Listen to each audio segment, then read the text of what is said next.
agenda is, and this is no different. This isn't outside of that, because this is food. This is intellectual food. So without further ado, I'd like to bring before you a brother who's got some intellectual food for you. Truly, you will have your bellies full after listening to the information that he's going to share with you. But I encourage you once again, the most important thing is, what are you going to do now? Without further ado, Professor James Small. Thank you.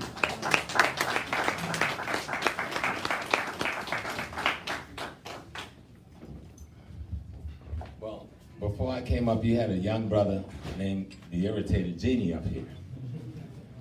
With the dynamic energy that Genie brings forward, it's very hard to come and do anything after that. Had I known Peruvian that was going to have Genie here, I would have told him, no, I'll come the next week. All right? But anytime we come together, Sister Sharon walking in the door, anytime we come together to discuss how we're going to survive is an important time. Because that's what this is about. This is about how do we survive, how do our children survive, how do our grandchildren survive. Because this is not a joke, this is a bloody war and we're losing. It's a war and we're losing. And the few of us who come together to try and figure out what to do, we're getting fewer every time. Because people are afraid to face the viciousness of this enemy that we're up against now. And it's the same enemy. We've been fighting this thing for the last 3,000 years. This is not a new enemy, nor does he have a new agenda. The only thing he has is new strategies on how to kill the African spirit. Because that's what this is about. And you have been afraid to stand up for your spirit because their religious structuring have malformed your consciousness about what God is about. If y'all think God is some white dude with a beard and then you'll flip him and make him a black dude with locks and then nothing changed in your world. And you're afraid to say, I'm God having a human experience because you don't really believe that to be true. But nobody in this room has ever seen God. Nobody. Nobody. Because if you'd seen God, you certainly wouldn't be here tonight. There would be no need for your presence. So since you've never seen it, and in most cases have no idea what it is, we need to begin to find out, what is this thing that the white man is fighting so hard? What is it in us they're fighting?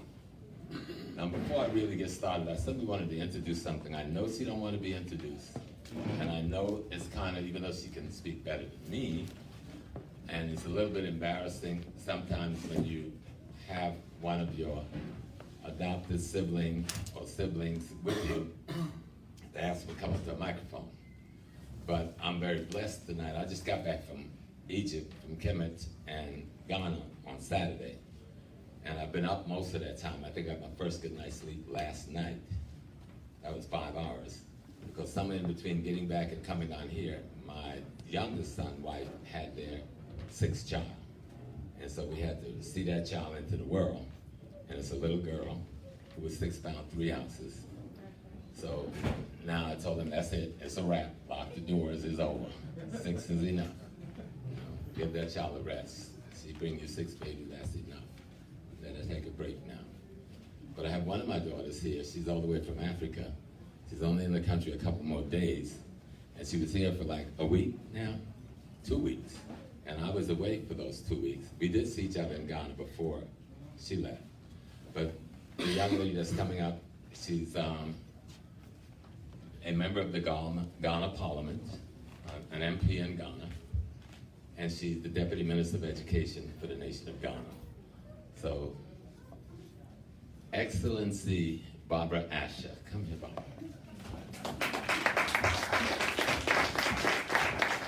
Thank you very much, Uncle James. Good evening, family. I'm happy to be here, to be part of the family. I wish to use this platform to say thank you to my godfather, Professor Small. Ladies and gentlemen, please help me say thank you to Professor Small. As a young lady growing up in Africa, I had a great craze for Europe, to travel to UK, to America. And a lot of young people in Ghana wanted to do that. And I wasn't different from all the things that other people wanted to do. But I called him Uncle James, kept encouraging me to be a strong woman. To be a politician in Africa is not easy. It's not easy. And you need to be strong to be able to stand the challenges that comes with politics. The perception people have about you, what they think about you. But he taught me to be strong. Life comes with a lot of challenges, and at a time or at a point, you need somebody who encourages you, somebody who can tell you that you can do it, you can make it. Because I was also into fashion, modeling, and a whole lot of stuff, so some did not really believe that I could become a member of parliament, but he kept encouraging me. He's my father. He's my father. And I'm trying to agree. You see, I'm a Christian. And Uncle James is trying to help me become a true African. That's the work. You see?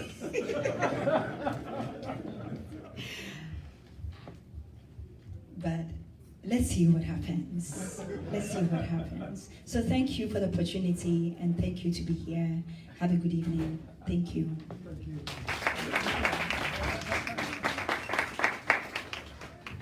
Now, that's a powerful young lady. She's really giving you who she are, because to be a young woman in politics anywhere in the world is tough.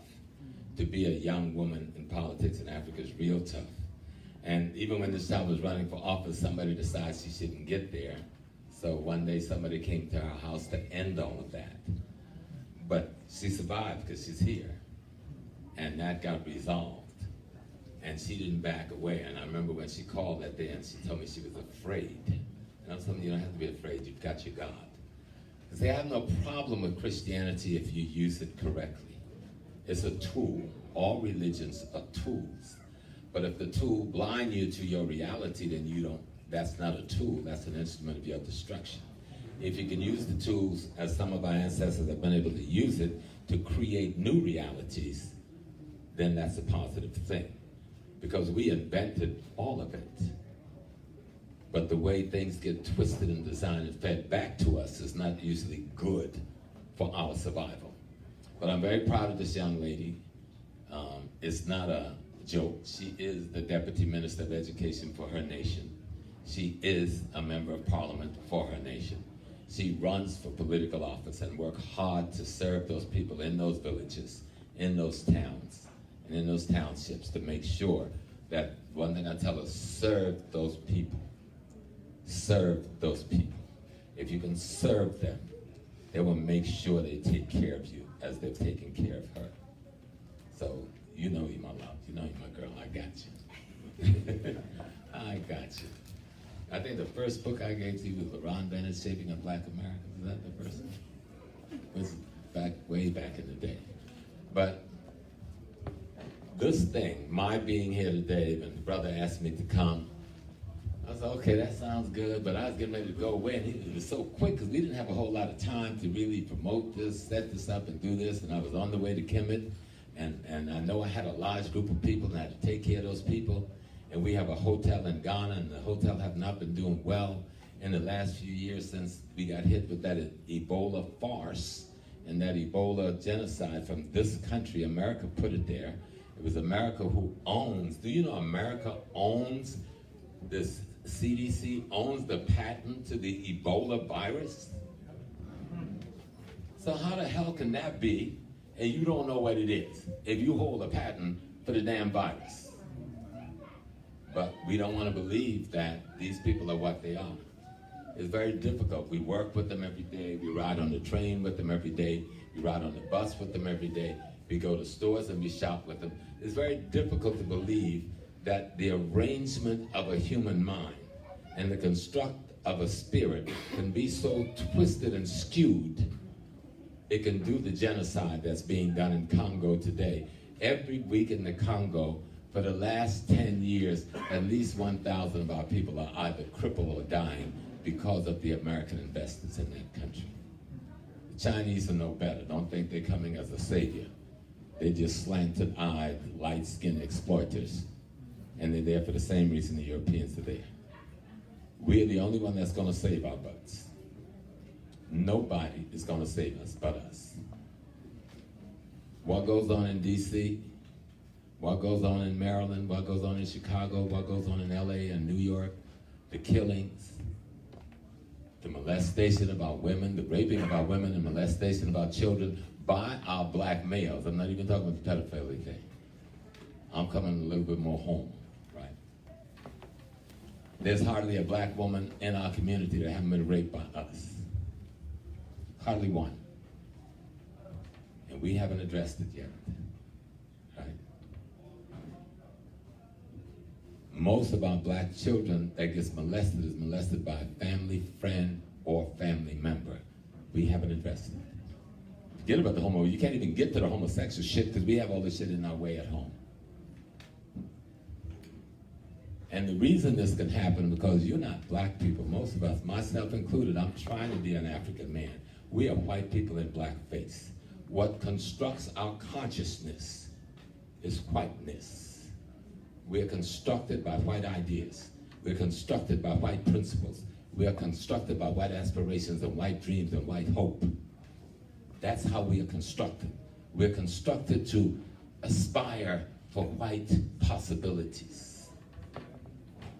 Very few of us have any African construction making up our character because there weren't any there to do it.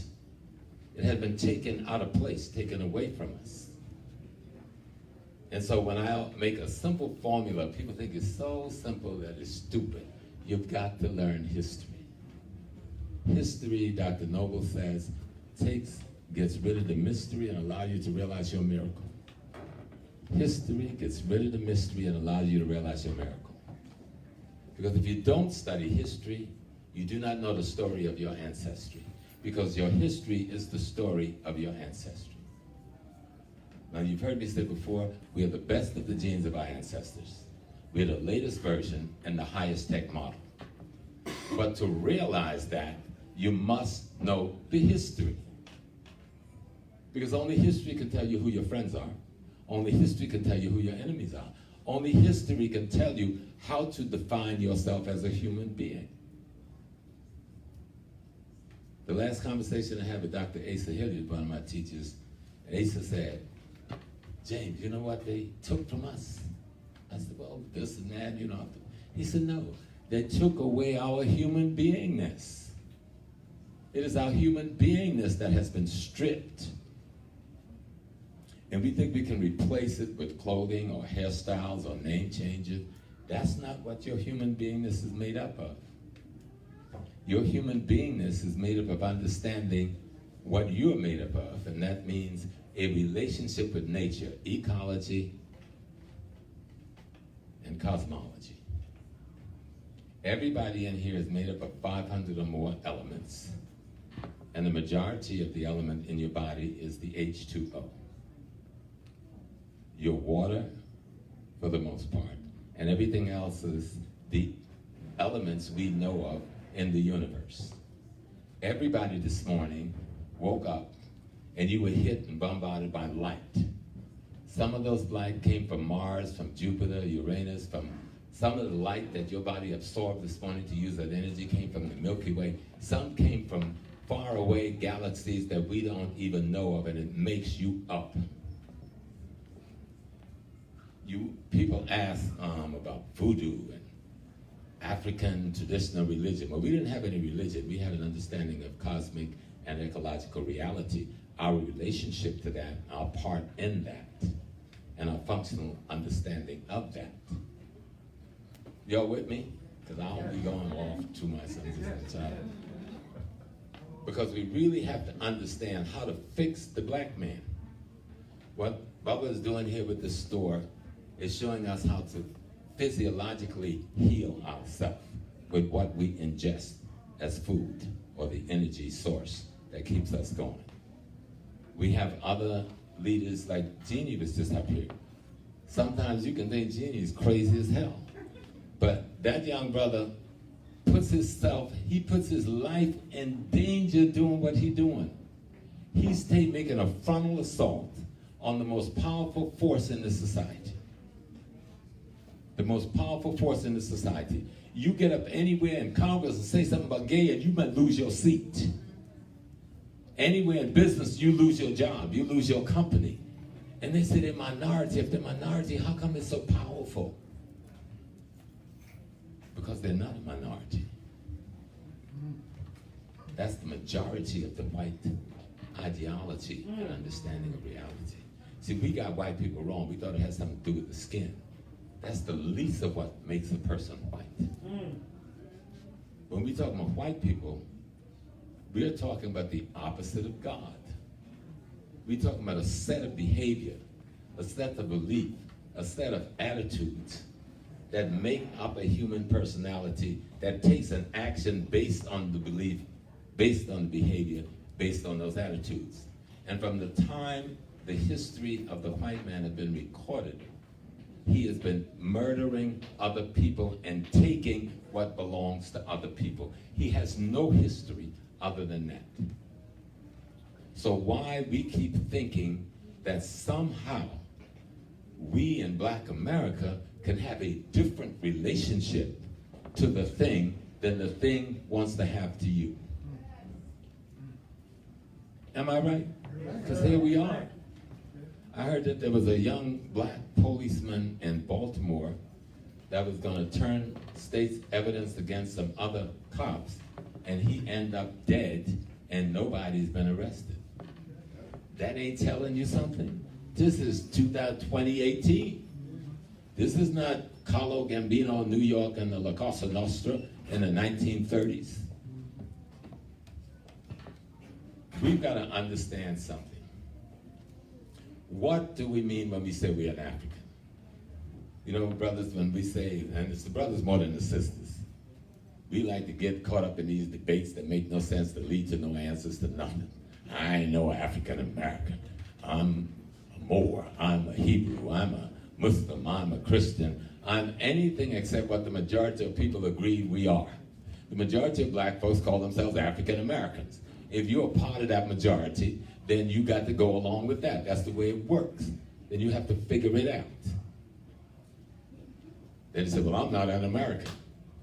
Plane ticket costs a little bit more than $1,000. Bye. So if you say you're not, what the hell are you doing here with the rest of us? Standing in our way. The Hebrew Israelite brother says, we are the original Hebrew Israelite. El Al flies to Israel every day. Why ain't y'all on the flight? Brother says, I'm the Moor. Air Maroc flies every day. Stop bullying ourselves. We use those things so we don't have to take responsibility for the thing we should be responsible for, and that is the survival of the African American nation. Because we have as much right to be a nation as the Yoruba have to be a nation, the Akan have to be a nation, the Zulu have to be a nation. They're all African peoples and they have a nation in their own peculiarity. We've been having an experience together for 400 years in this country. That experience that we've had have defined us in a certain and a very peculiar way, different from everybody else on the planet Earth. Just like their experiences have defined them in their peculiarity, different from anybody else on the planet Earth. So how then do you organize your nation? And the first thing you must do to organize your nation is learn the history of the nation. And we don't know the history of the African American nation. We don't want to be African American. Well, I bled for this, I died for this, I got raped for this, I got tortured for this, I ain't giving this shit to nobody. Okay? This is mine. Anybody got to leave, let them leave. Most African American families were here before most European families migrated here. So we don't have to go nowhere. Some of us was here before the slave ships got here.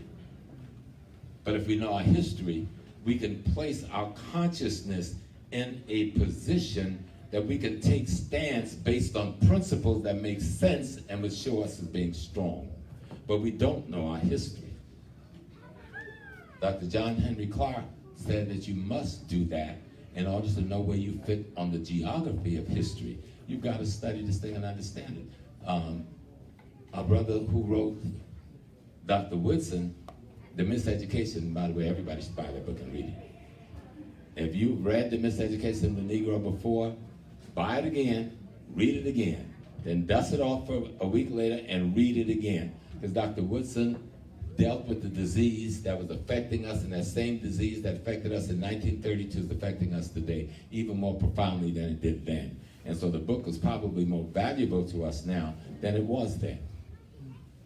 Very important document. There's a second document before I go on by Dr. Wade Nobles. It's called The Island of Meme, M-E-M-E. The Island of Meme. What is the Island of Meme about? What Wade does as a black psychiatrist and psychologist is show you how white culture have reformulated and reconstructed your consciousness and how black culture can dismantle it. But he also shows you that even when you're trying to use black culture to dismantle what white culture have designed as your consciousness, white culture, pretending to be black culture, attacks the black culture that's trying to clean it up. So you really need to study these two documents, because this is about changing you. If you can't change you, you can't change nobody else. Not the person you're sleeping by at night, not the children you give birth to, not the person you call your best friends. You must change you. And if you change yourself using the formulas of the ancestors, that's what the history is, you know. History is the experience of your ancestors and their response to the rest of nature as the rest of nature had responded to them. So how then do you change yourself? Now, I'm a priest in the Yoruba, I don't like the term priest so much. Let me find a different thing. A practitioner of the Yoruba tradition of expressing African sacred science. Because the Yoruba have no monopoly and theirs is no better than anybody else's. It's just that theirs were the last overlay during the enslaved period, so it survived with more of its elements than any other institution like Akan, Congo, and Angola that came before it. And in that system, what is very clear, what it's trying to explain is how to construct the human mind so that it works at its optimal level in the environment we find ourselves in. So Shango is not a man, sister, Oshun ain't a woman. And Oya is not a woman. They're referring to the principle that is feminine, but not a thing, not a living being that was a woman. Shango is not a king, not a real king, but we're talking about the qualities of a king that should be a part of a male's character. And so they create metaphor and allegory to tell story and use drama and use music and to use dance to put the right vibration to carry the information to the most deepest recesses of your mind. And that's what those rituals are about. It's not to worship anything. I don't worship a damn thing. Nothing. No. Not Jesus, not God, no, none of them. You know? I don't worship Orishas. I don't worship no Oludumare. I don't worship nothing. The only thing worthy of worship is your divinity. And that divinity is you and in and of you. Every African language speaks to this. Now, you were a linguist and a teacher. She taught at high school before she got into the politics. If you look at every African language at the word for the person, people, place, or thing, what you'll find in those words are the at its prefix or suffix, their word for divine. So they're saying person, how does they go? Person, place, people, or thing. I almost forgot, it's been a long time since I left school. But the suffix or prefix for each of those words contain that language's word for God, the divine. What does that mean? It is saying that the essence of what they perceive as divinity is in every and all things at once. That there is no divine there or down there. The only divine is here, and you're a part of it. That's African culture. Yes, we got some pretty dances, and yes, we have some beautiful cloth, and yes, we have some dynamic hairstyles, and we certainly have the most beautiful human creatures on earth. But that's not what makes you African. What makes you African is your understanding of your universalness. The only God anybody in this room will ever know will be the one you greet in the mirror every morning. If you meet another one other than that, tell me about it and I'll worship him with you. Because there is no other one. There's one language, one of Barbara's people. I know you Fanti, but this is the Ewe. And they said, their word for God is Sobelisa. And what it means is the totality of creation itself is divinity. And you're part of that totality. And as a part of that totality, like a cell in the human body that can clone the totality of the human being, you then contain the totality of the divinity itself. That's African culture. Y'all understand that? Let's see some of y'all shaking. Y'all really understood that? Because this become important because we all on this journey trying to figure the spiritual shit out. What is this thing really about? What do we do? What can I join? People call me every day, Brother Small, what traditional religion can I join? Understanding, knowledge. That's the traditional religion you need to join. People want to know, well, how can I, somebody is doing something to block me. The only thing that's blocking you is your mind. And the reason your mind blocks you because the body of knowledge you need to open your pathway is not available to your mind because you have not put that body of knowledge there. Africans didn't build all that stuff in Kemet by conjuring. Those buildings didn't come up by conjuring. It came up by math, algebra, geometry, trigonometry, physics. You couldn't build those things without having that body of knowledge as a part of your being. And we've reduced it to, I'm worshiping Osiris, talking about Om and clanging metals. That's bullshit. We need to stop it. You think that's the way they build anything, then go build me a pyramid by clanging an ankh. Now, if you want to do a ritual, because you want to tell a story, then tell the people I'm doing the ritual because I'm trying to tell this story. And in the stories are these elements. And here's the reason I'm using these symbols to represent these elements. So you can get a concept and an understanding of principles and concepts that will be useful to your character to construct yourself and help construct the community that you're a part of. I know. How are you doing? Now I was hoping you'd be here. You know that, right? Y'all understand what I'm saying? I know I'm not the rugged, radical, sword-swinging dude you think I was. I actually used to be that. I actually go to my lectures and have a 357 tucked in my waist, sometimes a 9 tucked in the back, and an AK-47 in my car. I was really believed that we could take guns and we could fight our way out of this mess in America, but that ain't real. This is the most powerful military instrument ever built in the history of the planet Earth, and you ain't gonna shoot it out with it with no damn AK-47. So we need to stop it. It didn't happen in the 60s with us and the Panthers and Black Liberation Army. All we did was bury a bunch of young brothers and sisters and put a bunch of them in penitentiary. And now we try to glorify our stupidity as though we made a real revolutionary move that made sense. We did not. We were misled by the Jewish Marxist left, the same one that's pushing the homosexual agenda. Study history and see if I'm not telling the truth. There's so many of us today that say we don't like Dr. Maulana Karanga because he tortured 2 black women. Nobody asked why those women ground up glass and put it in his food. And he didn't torture nobody because he wasn't even on site for those 2 days. That was his security team. But that he was man enough, leadership enough to take the fall. And we don't ask why they went after him so hard.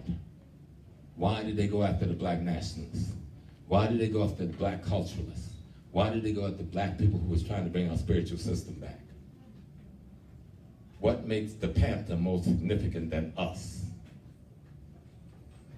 Because the white folks and their journalism have painted us in a space. I love my brothers and sisters in the Black Panther because most of them, they didn't know what the leadership was talking about anyway. They went to join because of their heart and their belief that this would do good. But I'm not caught up in fantasy. I knew in 1968 when they were standing up with their guns on the steps. Y'all see that picture?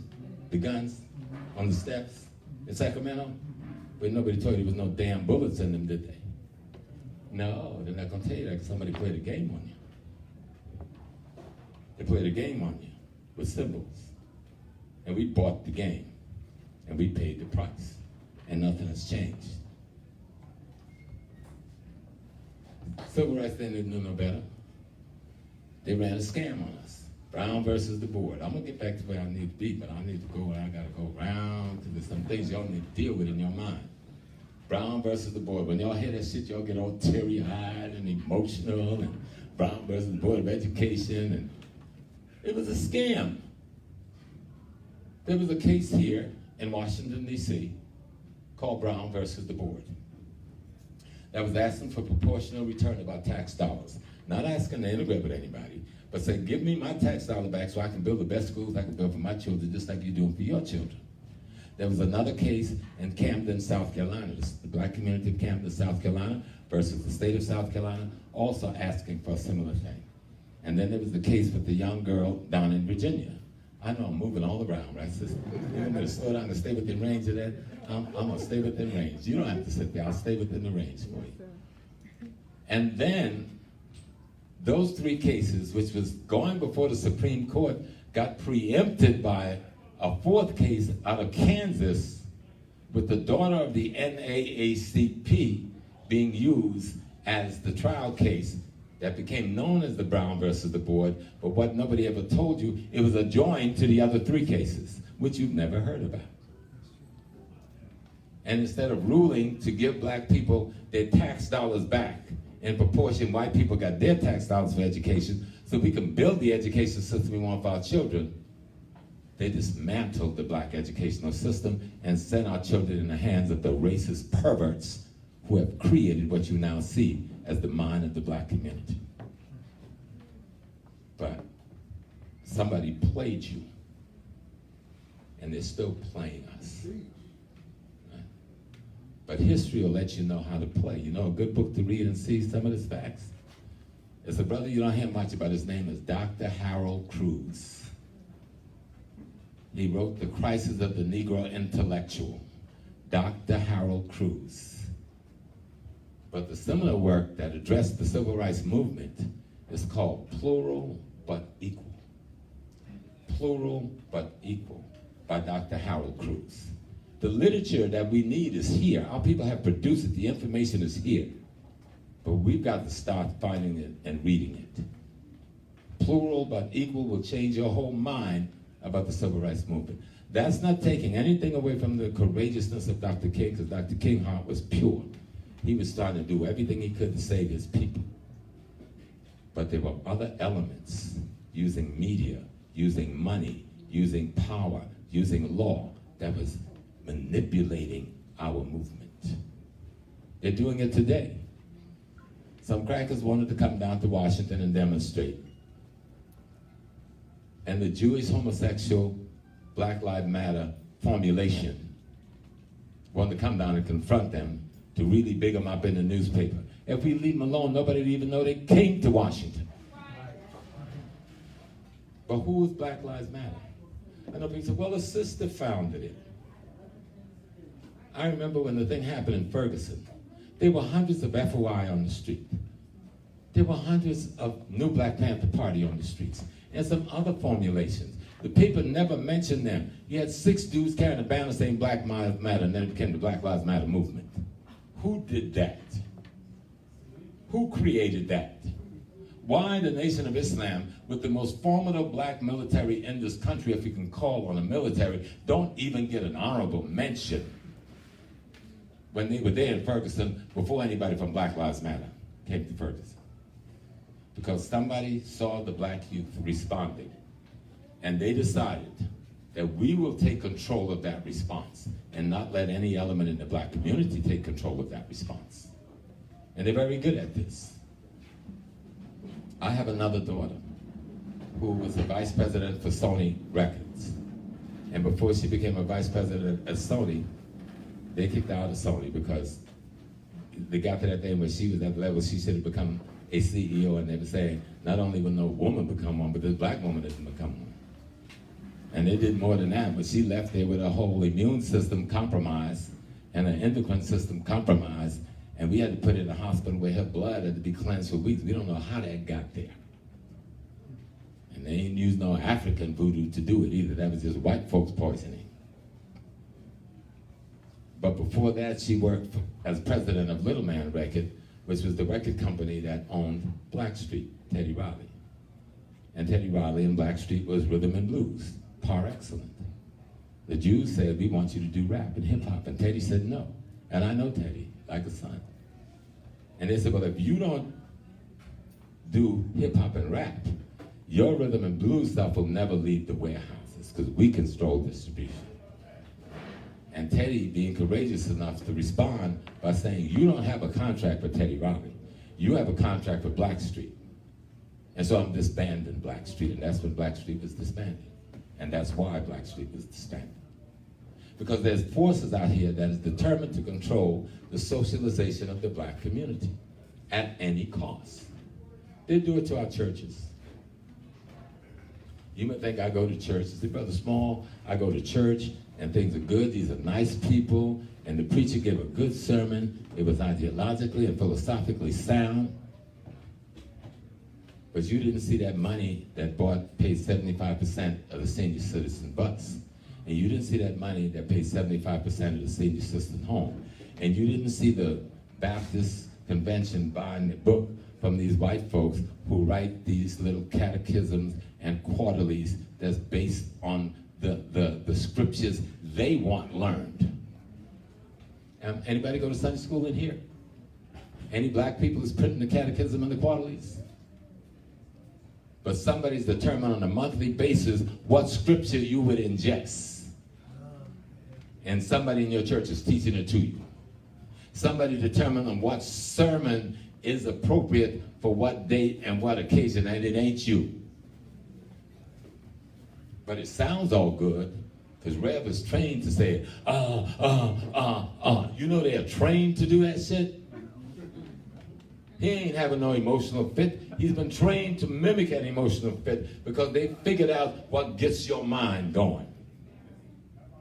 I've sat into the conventions. I come out of the church. My granddaddy who raised me was a minister. So if he would know Jack like that, Papa was straight up and straight ahead revolutionary. He was in the Morris Science Temple. He was in Prince Hall Freemason. And he was just a black man down in South Carolina. And his nickname was Captain Man. That's what anybody called him, because that's what he was. He was a man. But I'm saying all of these things, I'm playing all over the place. I'm trying to tell you something about your mind. You think the mind you got is yours.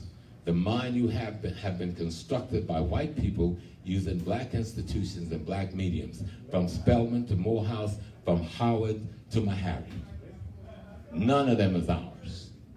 And the philosophical undergird of every one of them is fundamentally anti-African. Because if any one of them were an African university, then the Akan culture would be taught, the Yoruba culture would be taught, the Zulu culture would be taught, the Kemetic culture would be taught as the foundation of any history that should affect black people. They would tell you that before the Bible said, in the beginning was the word, they would tell you that the pyramid text says, and I hika, which is the medunecha for word or vibration, and my hika caused things to come into being as creation. Yes, right there on the walls of the tomb of Unas, the oldest spiritual text in the world that anybody can reference, is a text by Africans, and it's got all of the elements in the Torah, the Bible, and the Quran, thousands of years before. So if you, then people say, oh, well, then that means it's ours. No, because somebody has taken it and rearranged the elements and represented the elements and add different values to the elements that has made it almost useless for us, other than for a celebration and an emotional feel-good trip on Sunday. That's the truth. When I used to go to church, people used to jump over benches. They used to get all of the African spirituality, and it was normal. Sisters, you know, Nana, you've seen how you take off the necklace. That's what they did. You would think you were in any village in Latte if you were in a Baptist church in the South 40, 50 years ago. But somebody stopped all of that. They stopped that behavior. They don't want that to happen no more. There's very few churches that will allow you to express yourself with African rhythms. So they've changed the African songs. So now we don't have black gospel music, spiritual music. We got white gospel music. White people are now controlling the gospel industry. Though we got our brothers and sisters using their beautiful voice, articulating it, you find a lot of people writing the songs of white folks, white country artists, writing the songs that we are swooning over in our church as being our spiritual instruments. Because somebody's at war. Now, most white people in 200 years will be gone, believe it or not. Every white ethnic nation in the world is at minus birth rate. Genetically, they will be wiped from the earth. But they're not worried. Why aren't they worried, brother? Because we are they. You ever seen that movie where this thing is dying off and he's looking for another body to be its host? That's not a joke. This thing is dying out, but it's looking for the most powerful body on earth to be its host, and that's us. But that thing is configured a certain way. It's a mind configuration. And that mind configuration still creates energy. Every one of you right now, if I can hook you up to some wiring and push a button, would be a nuclear explosion. That's how much energy emanates from you, but it's emanating from you in such a tiny, minute amount at any given time, it isn't hurting anybody. It occasionally does. You can get angry, and your very feelings could cause something to happen to somebody. A thought could cause something to happen to somebody, but we don't think much of it because the culture don't train us to understand that way. But everybody in here right now, you're absorbing the energy from me and everybody else in the room. You're configuring that energy absorption, and then you're giving off energy to everybody else in the room. But your configuration of the energy that you've absorbed is constructed by the enemy of your anatomy and not the friend. That's going too far. Let me come back to some basic political realities. Y'all all right? Yes. Okay. My thing fundamentally is African spirituality. But African spirituality to me is simply your fundamental reality when you realize it. When you're in your realization of your reality, your everyday reality. When that is understood, that is your spirituality. There's nothing spooky about spirituality. Like people talk about voodoo. If voodoo could do all the shit we said voodoo could do, why would Haiti be in crisis? If voodoo, what do y'all call it in Africa? Juju? If juju can do all that we can do, how did we get enslaved and colonized and neo-colonized? So somebody got us playing ourselves. Anything African is bad, anything white is good. We only say it in different terms today. So self-hate is at the core of how you're being controlled by another person's socialization process. How many people know who T. Thomas Fortune was? One. Okay. How many people know who Malcolm X was? Right. Now, Malcolm X started an organization when he left the Nation of Islam called the Organization of Afro-American Unity. T. Thomas Fortune started an organization in 1892 called the Afro-American League. His Afro-American League morphed into the Niagara movement, which morphed into the NAACP. But if you know history, you'll understand the implication of the Afro-American League in 1892 because Fortune got the name from a group of black women from Rochester who had the Afro-American Association. And they weren't just using it as a label, they were trying to define themselves, having just come out of slavery, as African peoples. and they were looking for a way to express themselves as African peoples. Now, I love the Honorable Marcus Garvey. And we say he's the father of the Back to Africa movement, and I'll say I beg to differ. How many people know Martin Delany? What's the first thing Martin Delany did after the Civil War was over? He got on a ship, he bought a ticket, and he went to Nigeria to a place called Abeokuta, where his granddaddy was from, and over there he formulated with them the Niger River or the Niger Valley Association to bring the rest of us home. And he was given thousands and thousands of acres of land to come back here and do it. But Martin came back and he couldn't get nobody to really buy into it. One of his sons got very sick. You remember he was a medical doctor as well, who one of the first black medical doctors graduating from Harvard University. And so he took care of his son. And when he realized he couldn't formulate the Niger River Valley Association, he became one of the strongest proponents of the Back to Africa program behind Liberia. Marcus ain't here yet. Sierra Leone, Paul Coffey, blacks who fought with the British in the Revolutionary War. The British says, we'll give you freedom if you fight for us. George Washington said, I don't want no niggas fighting for me.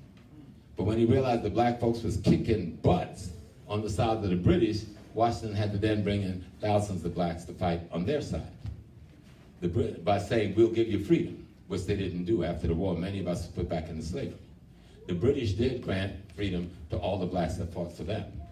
And they took a lot of them to Nova Scotia, Canada, where they promised them, we're going to give you land.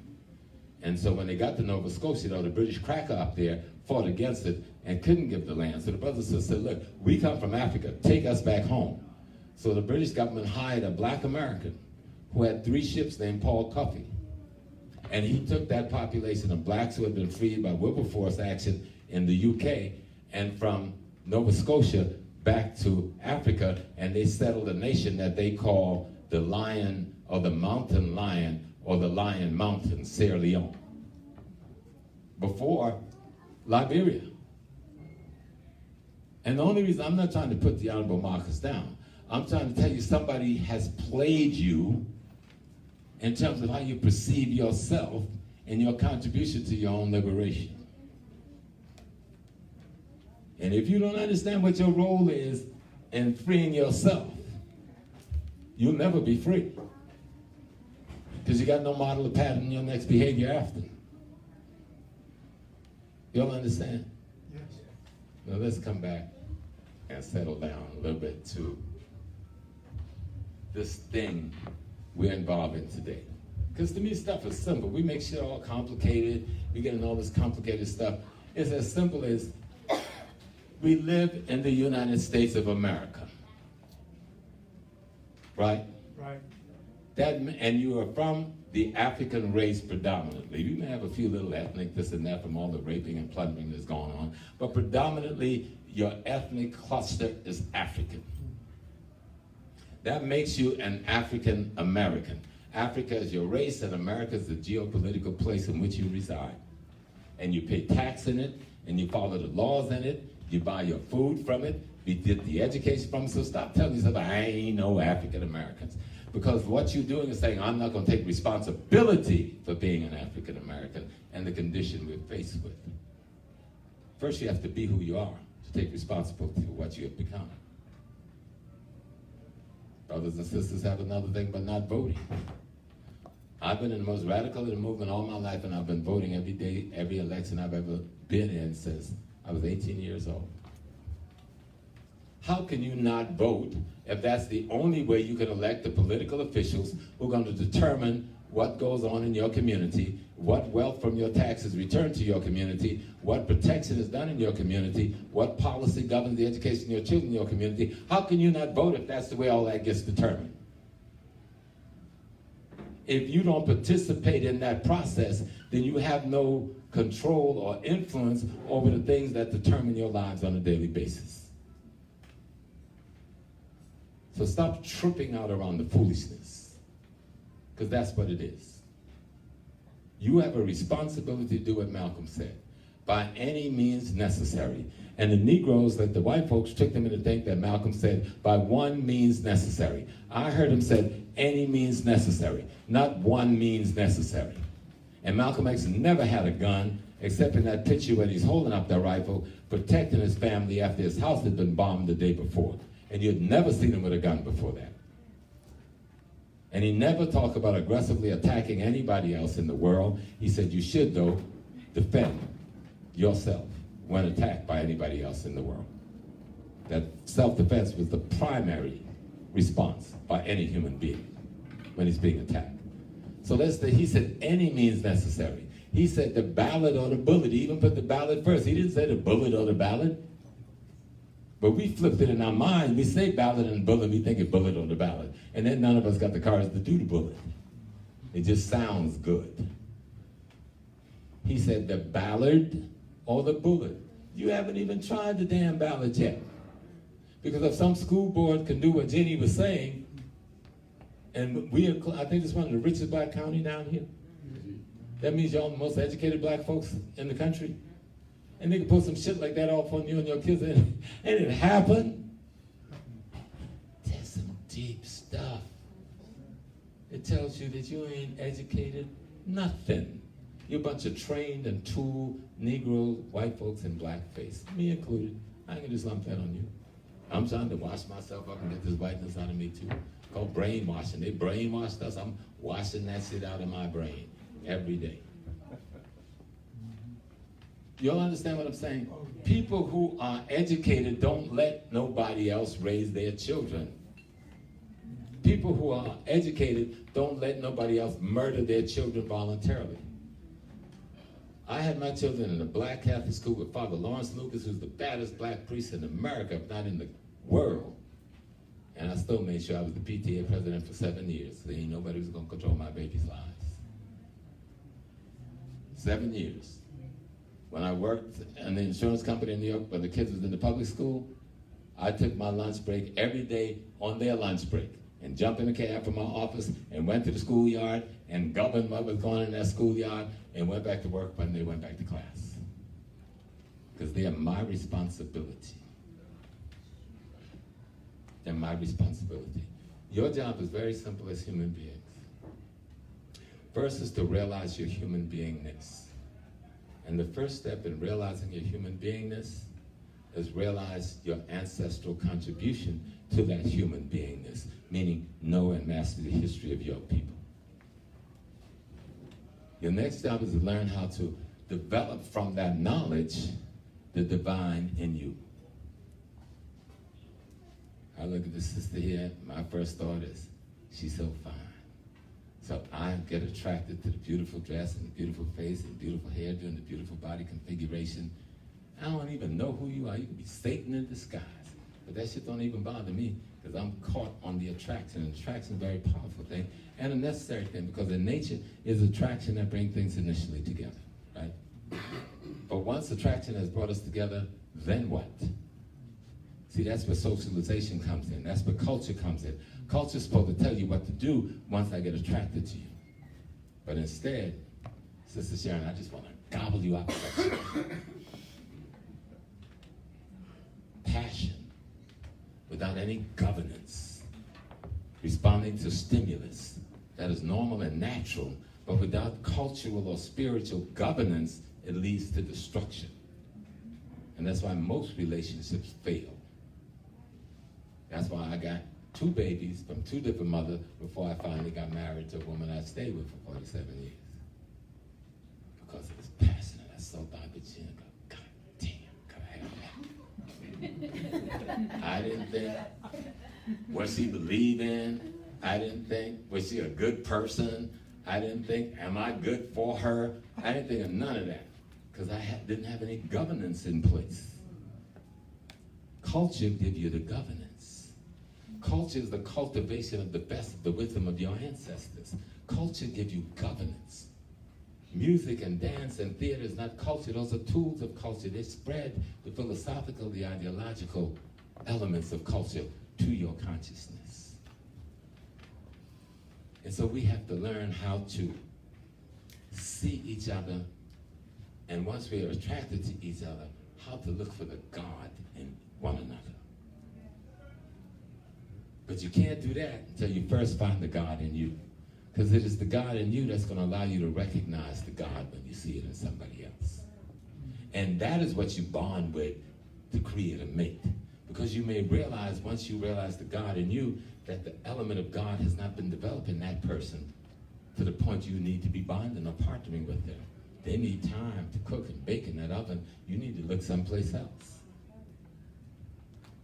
This is what African culture used to teach us. And if we don't bring it back into being now, our situation's not going to change. You'll come to lectures like this, people make you feel good and sound nice. Yo, yeah, right, that's a bad dude, that's a bad sister. Then you go back into the same stupidness. Ignorance of not knowing and realizing who you are. Because it's only the God-man and the God-woman that can produce a family. First, that can produce a relationship that can produce a family that is healthy. It is that healthy family bonding with other healthy families that then produce a neighborhood. Then it's the healthy neighborhood following the principle that constructed the family, which was the same principle that constructed the God conscious in the individual that can build a community. And then it's the unified community that builds a nation. But it's all built on a set of principles that is universal to the African being. And those principles are simply the African understanding of cosmology and ecology and how it works and what our relationship to it is. We call that voodoo, when understood. Now, if we want to, and voodoo is just one word, we can call it Akan, we can call it Yoruba, but it's our sacred science. It's our understanding of the world that we are a part of. Everybody in this room will die. These physical bodies will deteriorate. But you, with your living, will create an energy aspect of yourself that will not die with this body. And it will hover around until somebody in your family produce another body to house them. And you'll call them the new baby. Now, in Africa in the old days, and it still happens in Africa now, especially in the villages, when the woman announced I'm pregnant, a whole set of rituals take place over that next 9 months concerning this baby that's not here yet. They want to know who the baby is, who's coming back, what their role's going to be. And when the baby get here, you don't introduce the baby to the public immediately. You have to keep that baby inside for a certain amount of days while you figure out who the baby is and figure out how to protect her from the other energy that's trying to bombard her or him. Then at one day, usually 8 days in some culture, the child is then finally named, the child is recognized for who has returned, then the child is presented to the community. Even in our dying in Africa, when someone is dying, you gotta whisper in their ears. You whisper and says, oh Kofi, when you get to the ancestors, tell them we have trouble, boy. We got big trouble down here. They need to send somebody to address these economic situations. Hey, Kofi, be sure and tell them that our children are not listening and we don't know how to make them listen anymore. Send someone now who can help teach us how to do that. They actually do this. That vibration and that rhythm, so whoever comes back as the most appropriate body of energy in a good house that comes from eating well and comes from a healthy body that can house this energy, that can make the changes in the world. But that sounds kind of strange the way out, but that's African culture. African culture is the simplest thing in the world. It is the most basic common sense.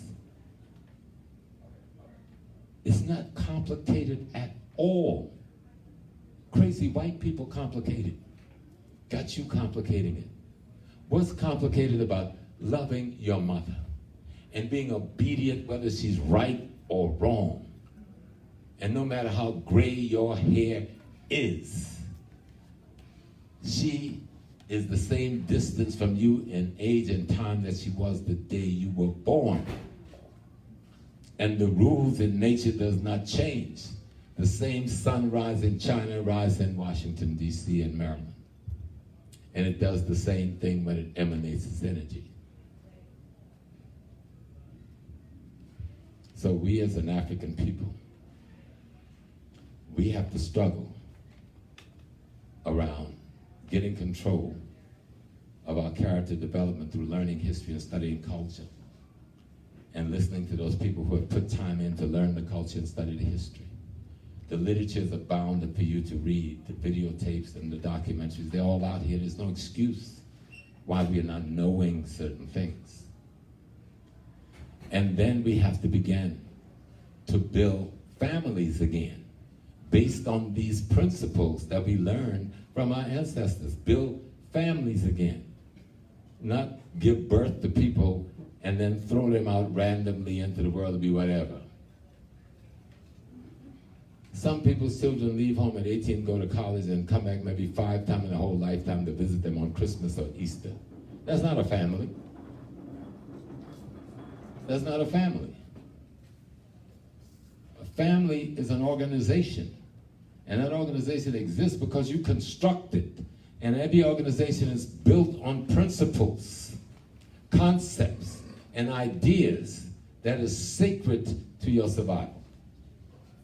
And those principal concepts and ideas is found in the experiences of your ancestors. If you go to my hotel room right now, you see a white face towel on a dresser, and you'll see some little, what do you call those things? You stick it up on the refrigerator, but it has, I got Harriet Tubman there, I got Ida B. Wells there, I got Winnie Mandela there, I got Patrice Lumumba there, I got Malcolm X there, I got Khalid Muhammad there, and others. And I got a nice glass of water for them. I got some carvers there. I couldn't find no candy. Just wanted to give them something to sleep before I came out. I got a little bell there that you can ring as you're talking to them, just to create a vibration. I take my ancestors with me everywhere, both physically and psychologically, every single day of my life, and every single thing I do. Everywhere, when I'm in Egypt, when I'm in Ghana, when I'm at home. When you walk into my house at home, the whole corner is the peoples. You can't come into my house without seeing all those peoples. And many times, those who can see, when they see me, they see all those peoples, because they roll with me. And they roll with you. You just ain't paying them no attention. You need to pay them attention. Find a little table in your house. Clean it off nice. Wash it down nice, because you want to give something to somebody you care the most about. Put a white cloth on it. Put a fresh glass of water, which you change every day. Put the photographs of them, buy nice frames for them, and put them there. Set some candies there, some sweets, some things that they used to like. My mama liked cognac, so she drinks up my whole damn bottle of Kvass in a month. You know, it evaporates through the day, right? So I always get my baby some cognac every morning, you know what I'm saying? But when you do that, guess what you do? You wake up them in you. You are your ancestors, people. You are they. But the notion of your being them is dormant because you don't do anything to stimulate the memory, to remember them, to remember the feeling, to remember the love, to remember the ideas, remember the principles, remember the punishment, remember the lessons.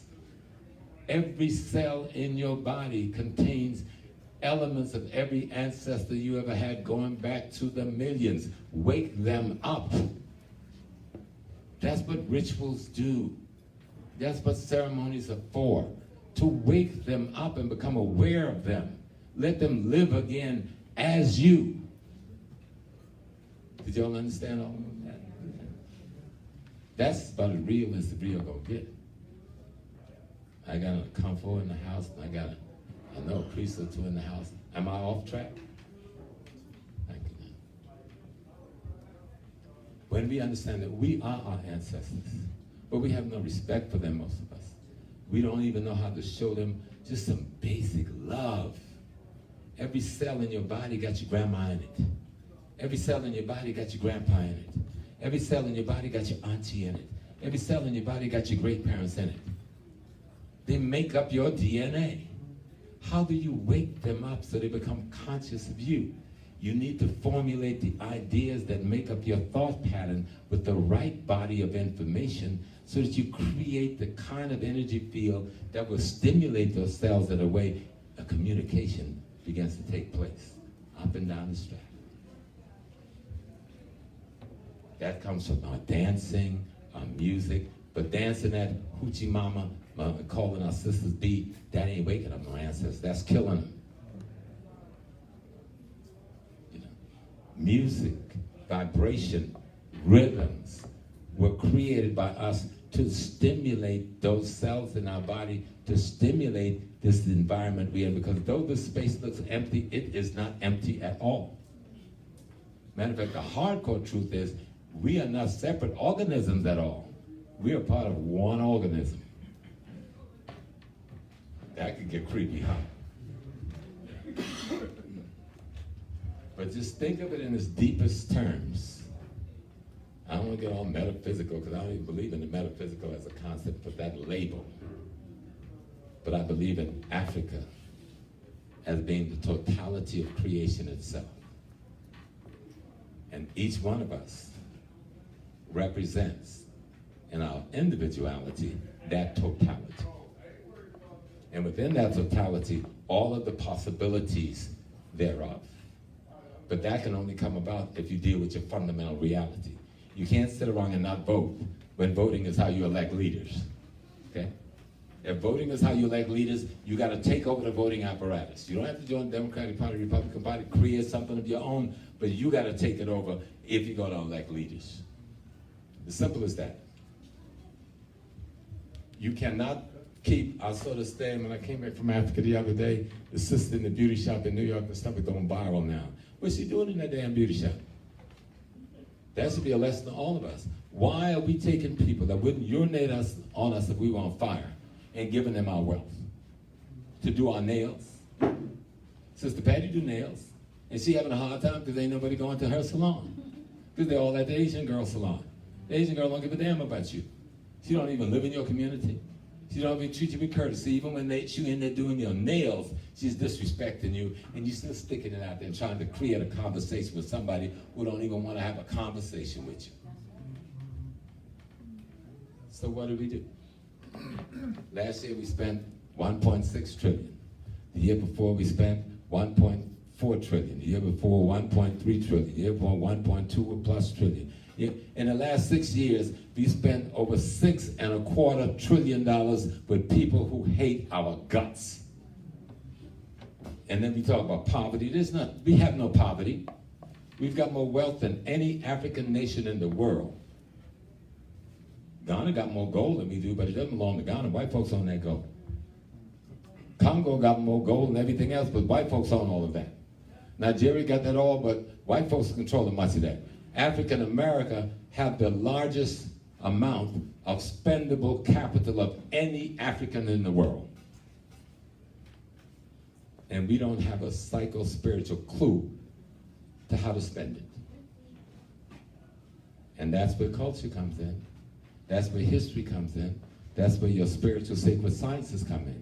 If we don't return back to those things and begin to learn how to be an African again, we'll keep letting the money flow through our fingers while we work our hands to the bones to earn it, giving it to people who care nothing about us while saying my child don't have a job.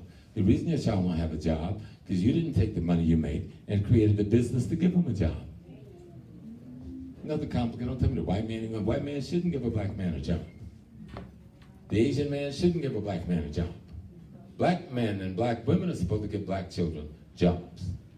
So all that trillions we are spending with other people, we need to stop it and redirect what we do with it. Well, I went to Chase and they messed up my money and yada, yada, yada, and they won't give me a mortgage and yada, yada, yada, and I couldn't get the loan for the college.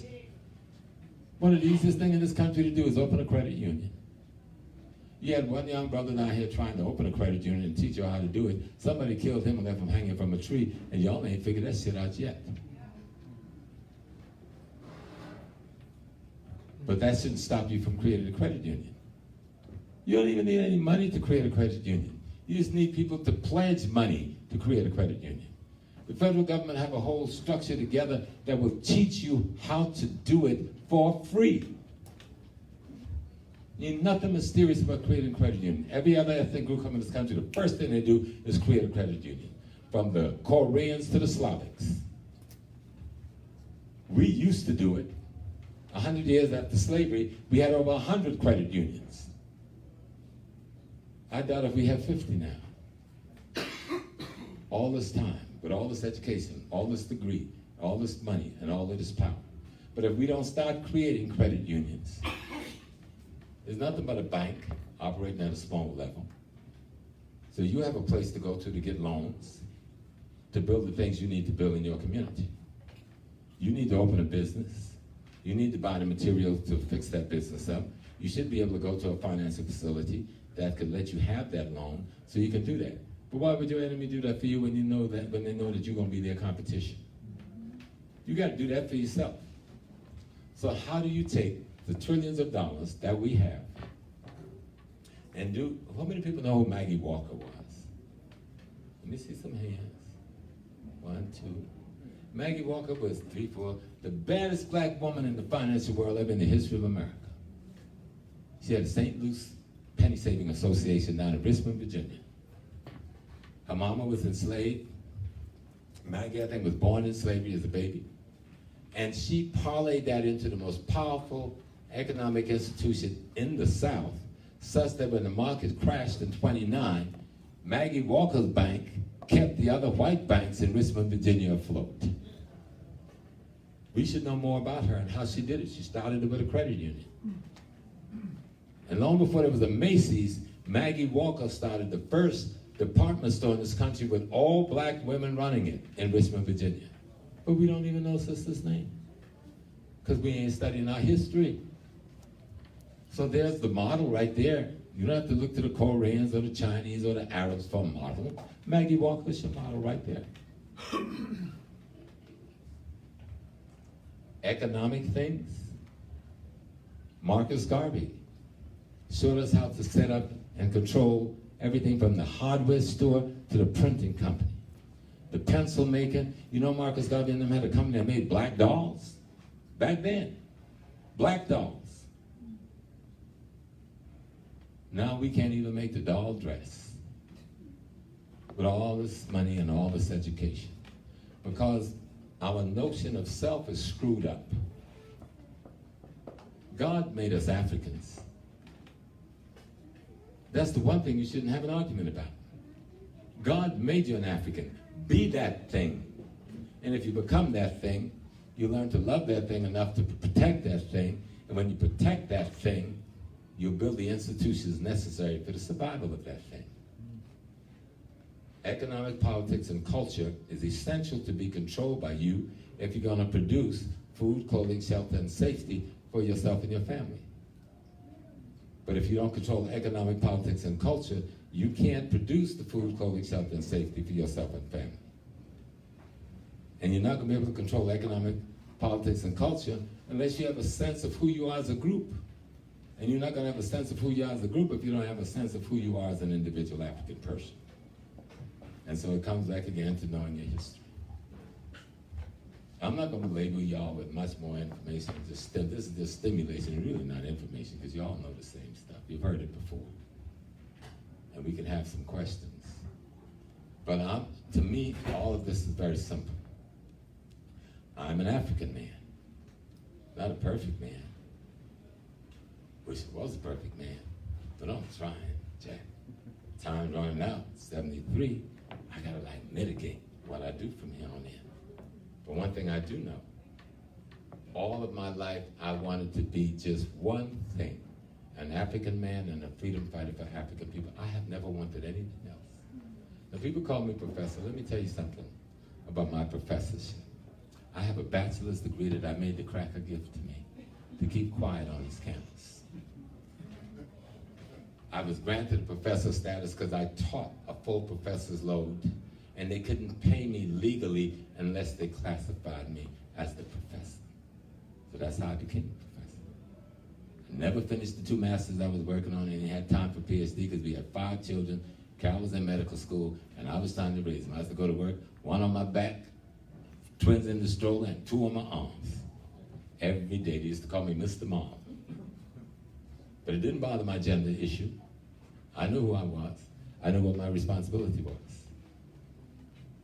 I didn't have a problem with not having the degrees, because I saw as my job was to getting others the opportunity to have access to those degrees. And at City College of New York, where there was 22,000 white folks when I went there, with less than 150 blacks, within 13 years we made it the largest black college in America. We were producing more engineers and doctors than Meharry and Howard combined in any given year for nearly 20 years. And then they came after us with everything they had.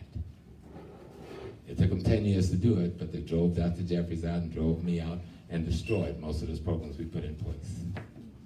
But we had 20 to 25 years to produce tens of thousands of black youth, many of whom we see in the world today serving black people. And others did it at other colleges around the country during that period of time.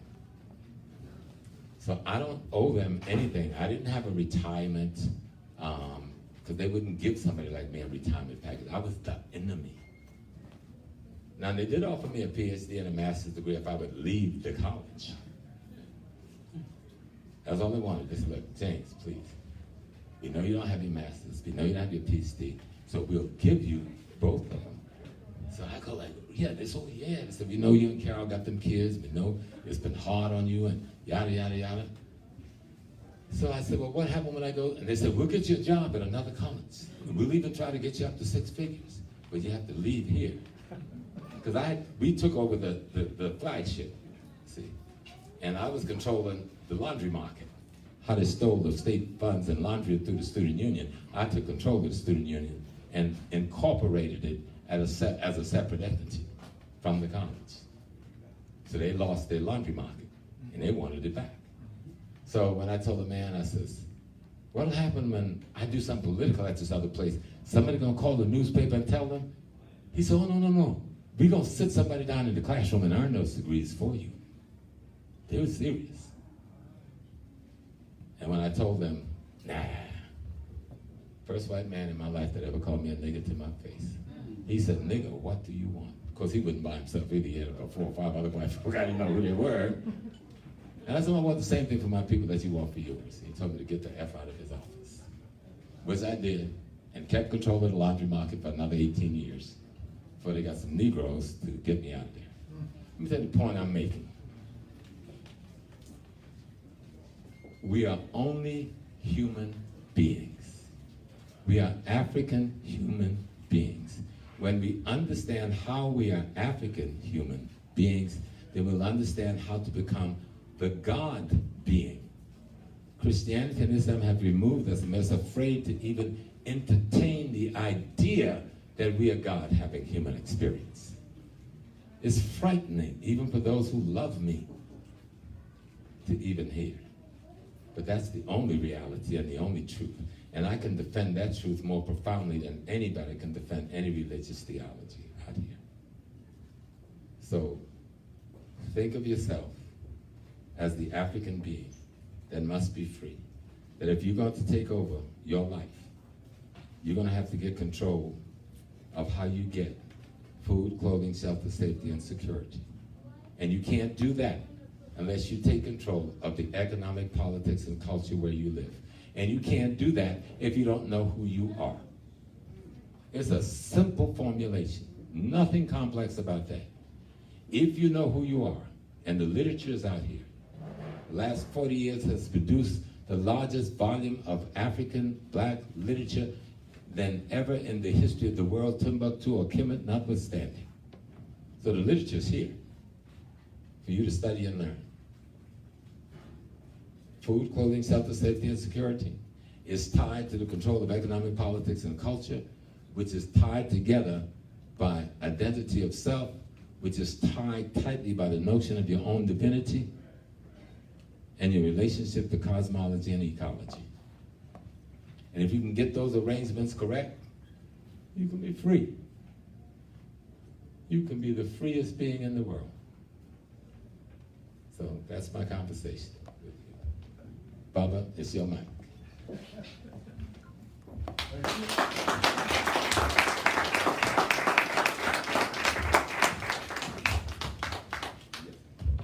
right, great. Let's put our hands together once again for Professor James Small. And, you know, as I was taking notes on my phone, listening to our brother speak, you know, I realized that this is no time boundary on what it is that he's sharing. I think about how what was needed in the time of Marcus Garvey or whomever, you know, it's the same thing. And if we don't do it, and if we don't get it, 100 years from now, our people are going to need the very same thing in order to get up out of this. You know, so, you know, we are a community of activists in that we want to activate a solution. And so I would suspect that everybody came out here because you're in search of a solution. You want to figure out how to get this thing right. We're not looking for the shortcut. Nobody's looking for the bum of the week. Let's just figure out what we can do to win against whoever it is that we're confronted with, because somebody's truly confronting us. Again, Professor Small has shared with us some very significant pieces of wisdom that I pray that we all have taken. Actually, the presentation is available. You all will be able to see it. We'll let you know where to find it. We'll post it on the eLife Media page. But at this point, we want to ask if there's anybody here with a question. If you have a question, please stand, and we'll let Professor Small answer that question. Go ahead, my brother. Say your name first. What's up, everybody? I'm Mike Thompson. Kofi, you can call me Kofi. That's my American name, Mike Thompson. Kofi, born on Friday. First of all, good to see you, Professor Small. Glad to have you here. I saw the rainbow when I was coming here, so I knew I was coming to the rainbow. Oh, very good. Let's make sure it's the natural rainbow. I don't want Gina to come back up in here. You have to handle us. Absolutely. But my question is, the leadership that we have, you've been an elder now. I've been following you for a very long time. That's an amazing thing when people call me. I have to say that. I have to say that because I've seen some of your YouTube videos when you were in the 70s and you had the Bush and all of that stuff. And you've been still, contributing information, dissipating information to our brothers and sisters for a very long time. But my question is, I'm hearing a lot about language and culture is in the language. You follow what I'm saying? And I over a period of time, within the last couple of years, I believe in that. And knowing that the leaders that we have in this community here in the States and abroad, is there a way that we can come together, bring all the leadership together? The elders in Africa, Europe, America, we can come up with one single language. I'm hearing that maybe Swahili may be the language of choice. And, we can actually bring that language to Africa, here in America.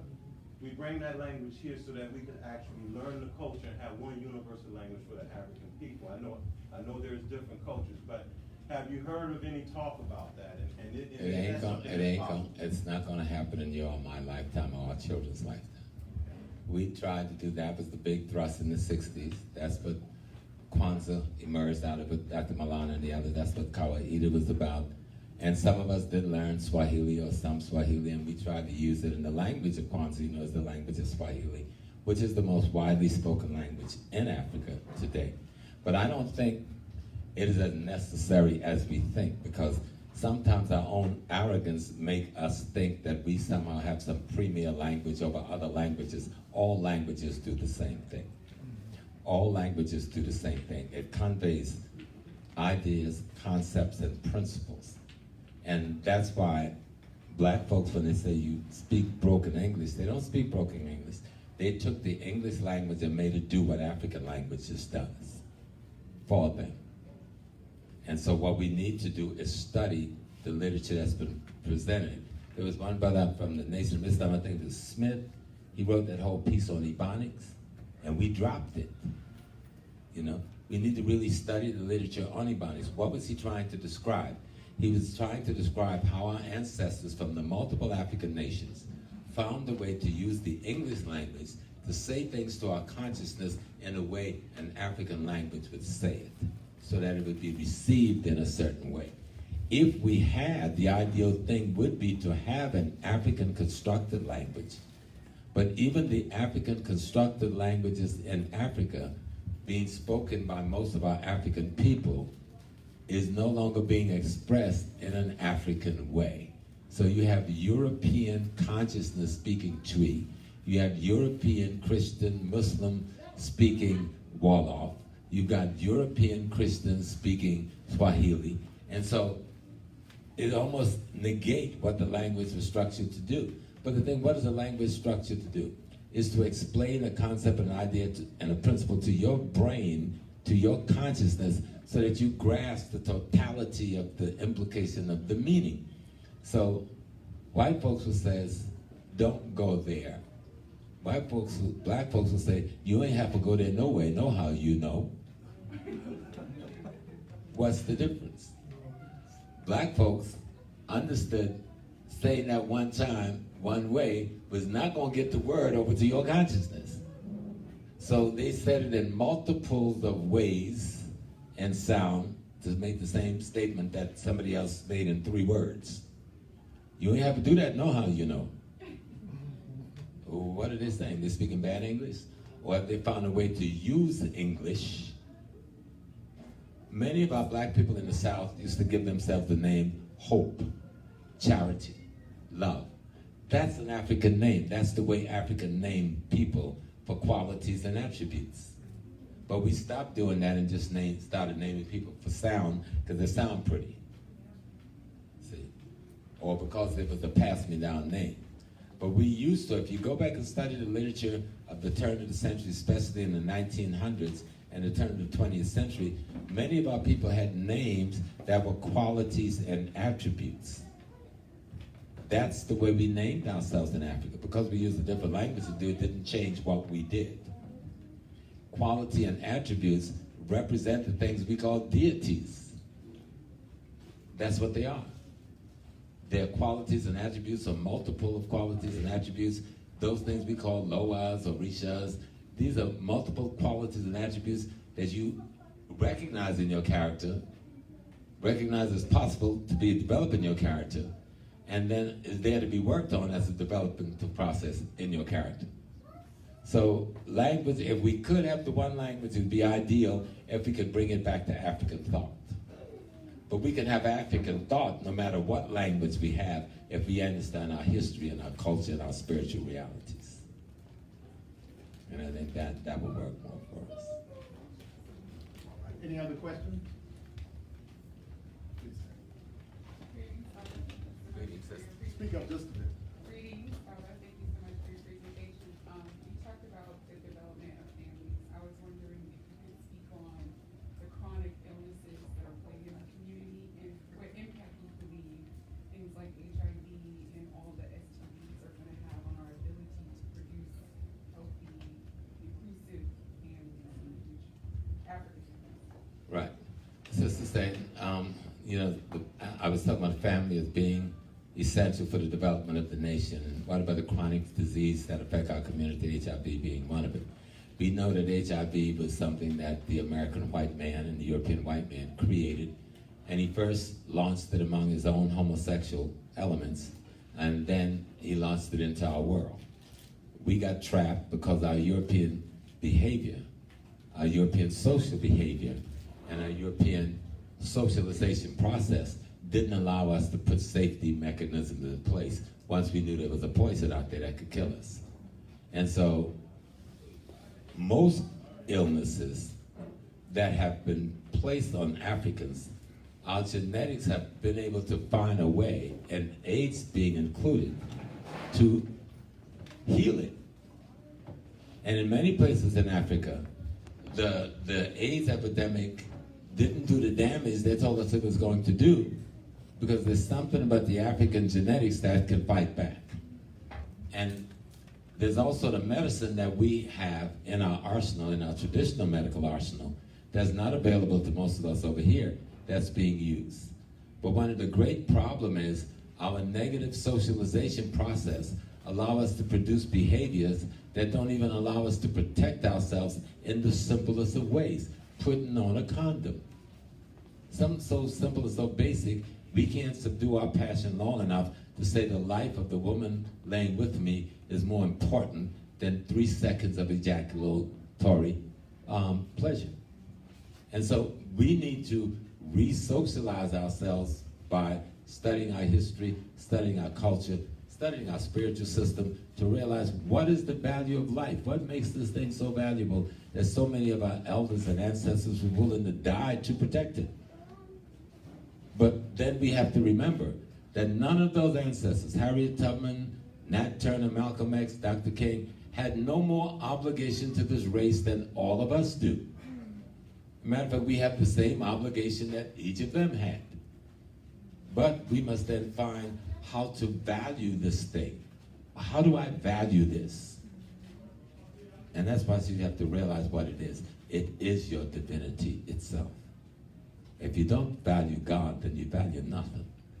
And if you understand that you are the divinity itself, and all of the love and the energy and the things that you would put towards in a celebration metaphorically and expressively and culturally to show conceptually how to love divinity, you have to put that towards the love of self.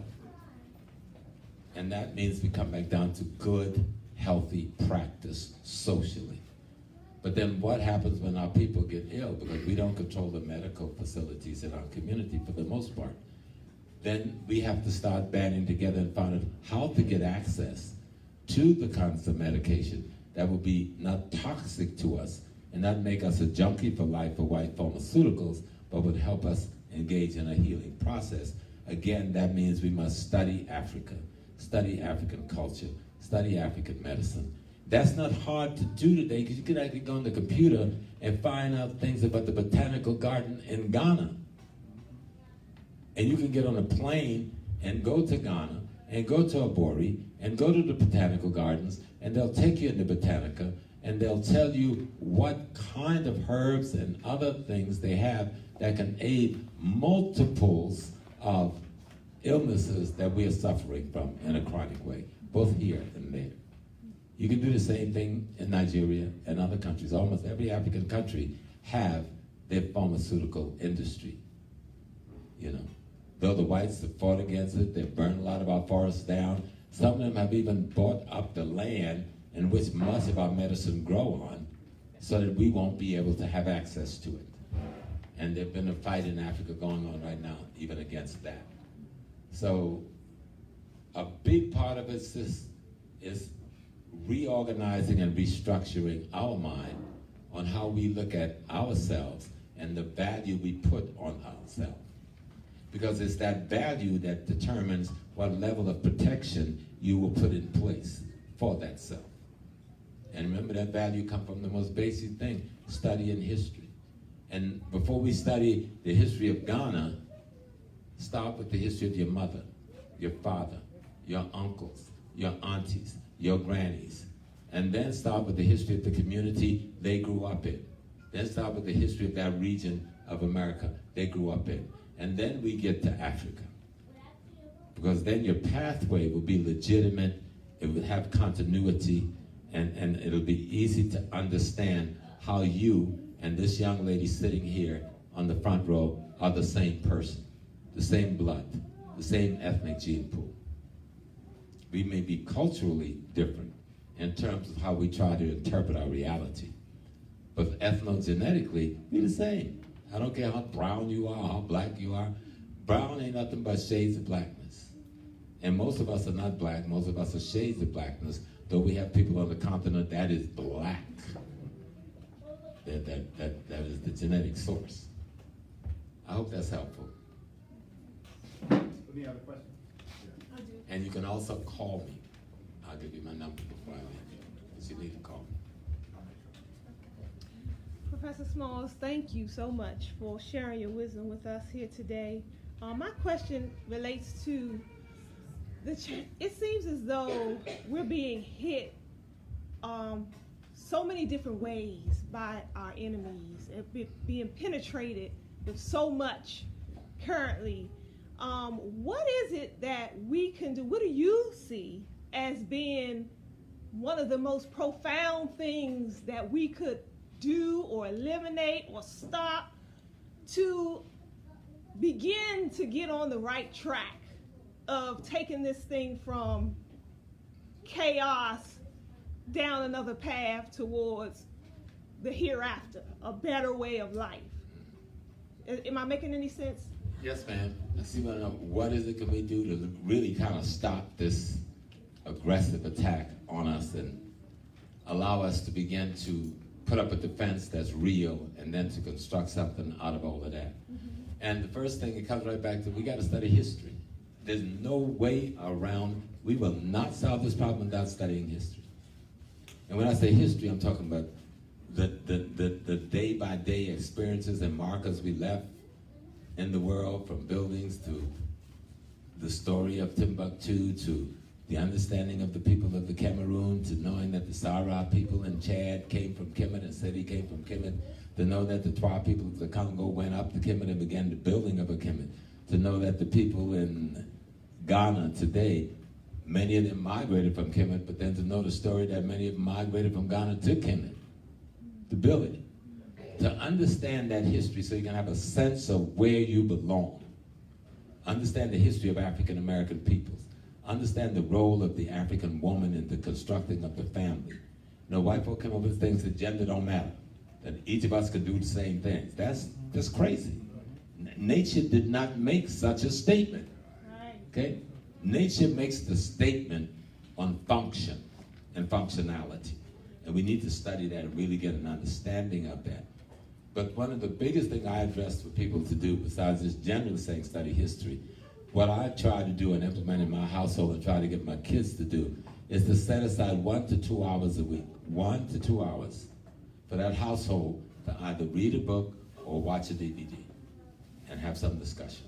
1 to 2 hours a week. And when you get it rolling to where you've got it perfected, invite other family members to come over and involve in it, or other close friends or neighbors. Because unless we start re-educating ourselves on the real, we're not going to be able to fight this man. We're not going to be able to fight him. Unity comes when I know you and I are the same. The basis for our unity must be established. The basis for that unity is established by knowing who we are. The Honorable Elijah Muhammad tried to tell us that, and we didn't get it because the white man said don't like them because they're black Muslims.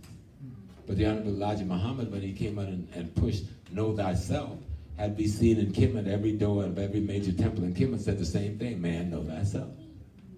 So when the messenger came and told us that the black man needed to know himself, we didn't get it. Long before there was a black studies department in this country, Nation of Islam was teaching black studies. They actually had across the page of the Muhammad Speak, a hand from America reaching out, grabbing a hand from Africa. That was the symbol of the nation's newspaper, but we didn't pay attention to it. They were trying to tell us something. Know thyself. Setting up study group in your homes is one of the most profound ways to even bring peace and harmony within the home between the people who are making up the leadership of that household. And also by stopping all other kinds of entertainment in the home for 2 hours a week and bringing your children in that room with you. Don't have them in some other room while the husband and wife. No. Everybody in the household participates in that and the discussion afterwards. First it'll be kind of awkward, but as you go on and people begin to see one thing is connected to the other, that study group in the home concept is a very powerful tool. And then you can invite your neighbors, tell them what you're doing. Tell other members of your family, call your sister, call your brother at their household and tell them what we're doing. Do you know we have a study group every week for just 2 hours? And it's changing how we even relate to one another. It's changing how the children feel about being black. Because most of our children, even today, are going out in the world operating from a position of inferiority because they don't know who they are. You know, they're operating, and that's why a lot of our girls are getting molested and not fighting the molester because they're looking for somebody or something to validate them as a feminine human being because we failed to do so. And our boys are going out there acting like predators because nobody has given them models of what real manhood is all about? Now, that doesn't mean we are not trying in our individual way, but I'm saying we can take it to another level if we use the wisdom of all of these people we have out here that's on these DVDs, on these videos, in these books, in our home, 1 to 2 hours a week, and make that law, and you'll see a change. We've been trying it up and down. Sometimes it's functioning well, sometimes it's not. But I note that when we are there, harmony comes into that household. When we are there, we mediate our problems so much better. When we are there, I can have a better conversation with my son and his wife who have their study group, and my daughter and her husband who have their study group. And the other thing in our households, every one of my households have a shrine to the ancestors. Everyone. Just those two things help us to focus. Because unless we realize how we are related, what is going to be the stimulus for us to forge unity? You know? This thing we politically need to get together, we've been trying that forever and it ain't happening. Because we're not clear. This one says I'm a Hebrew Israelite. This one says I'm a Moor. This one says I'm a Catholic. This one says I'm a Protestant. This one says I'm AME. This one says I'm Ahmadiyya Muslim. This one says I'm an Orthodox Muslim. This one says I'm the nation. And they all use those labels as a reason for why we are not the same. Let's study how we are the same. That whether you're a Nation of Islam, Catholic, Protestant, what is the same about you is your Africanness and the common history of African people before any of those labeling institutions came into being. And I think if we can establish that in our conversation, in our psyche, the way we think of things, we'll be able to convey it with other people in our actions, in our conversation, and you'd be surprised how people begin to get it. Because you become the agent of the unity, because you are united. And that's where that study group really helps. Any other questions? Yes, sir. Could you give us the names of the DVDs that we could start with for the family session?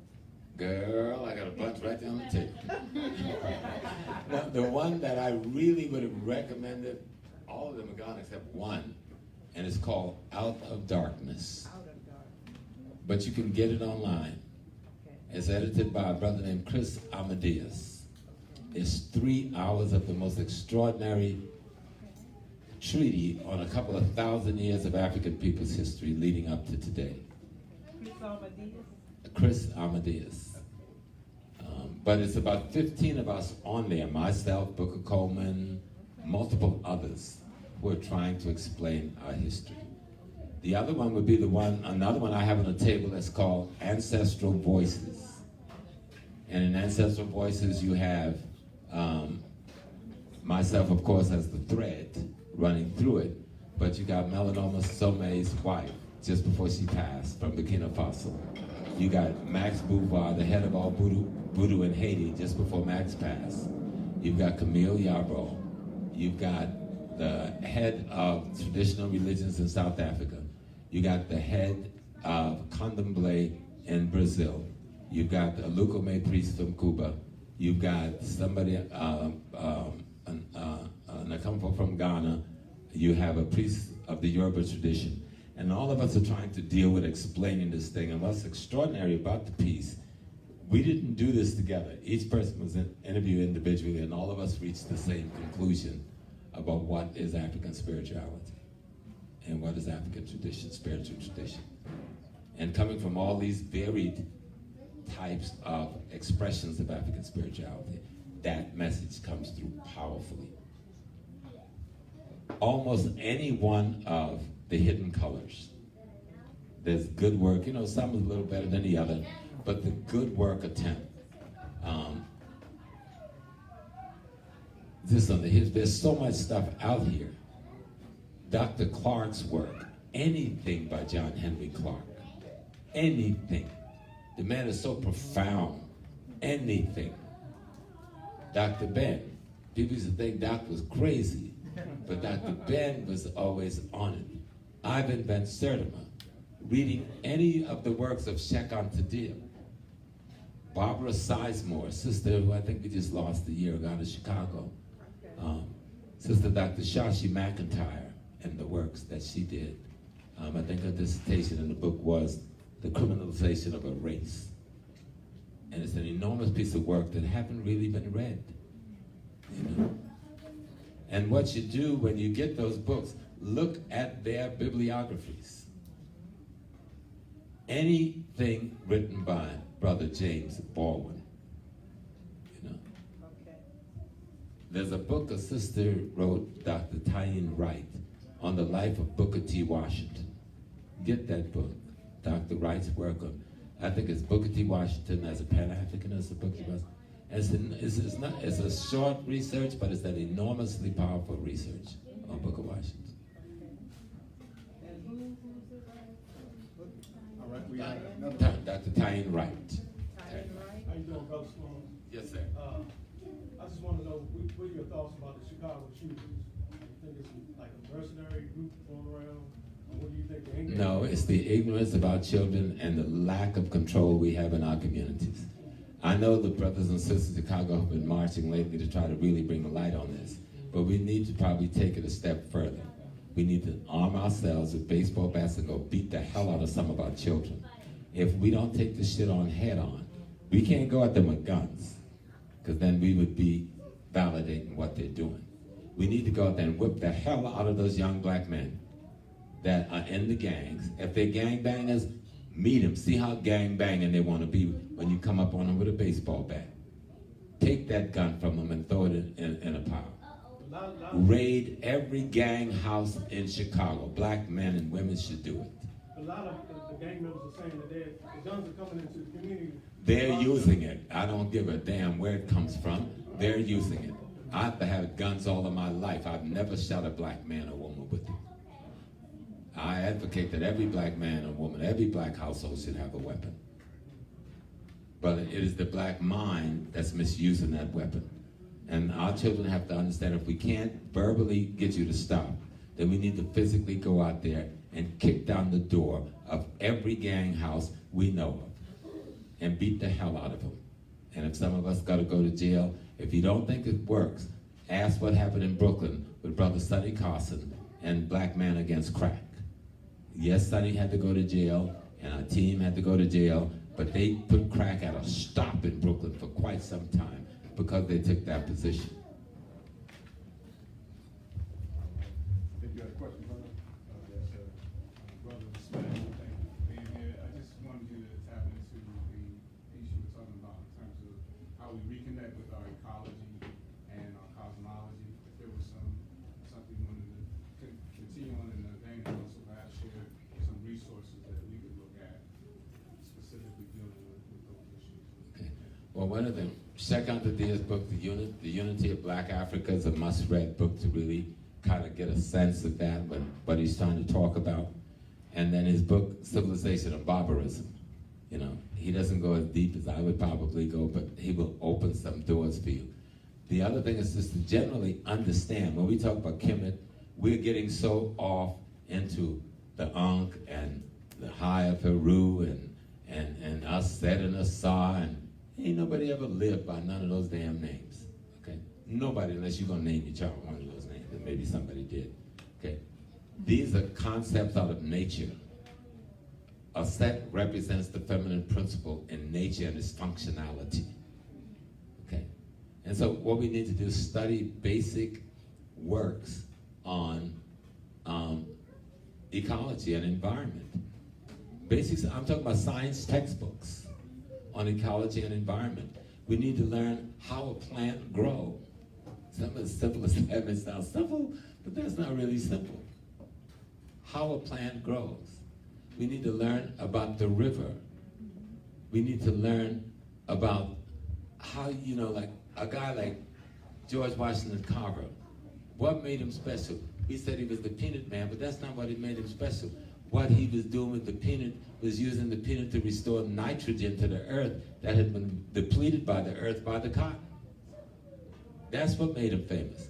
Then people understood I can also eat the peanut and make some peanut butter, but that wasn't the initial reason for using the groundnut.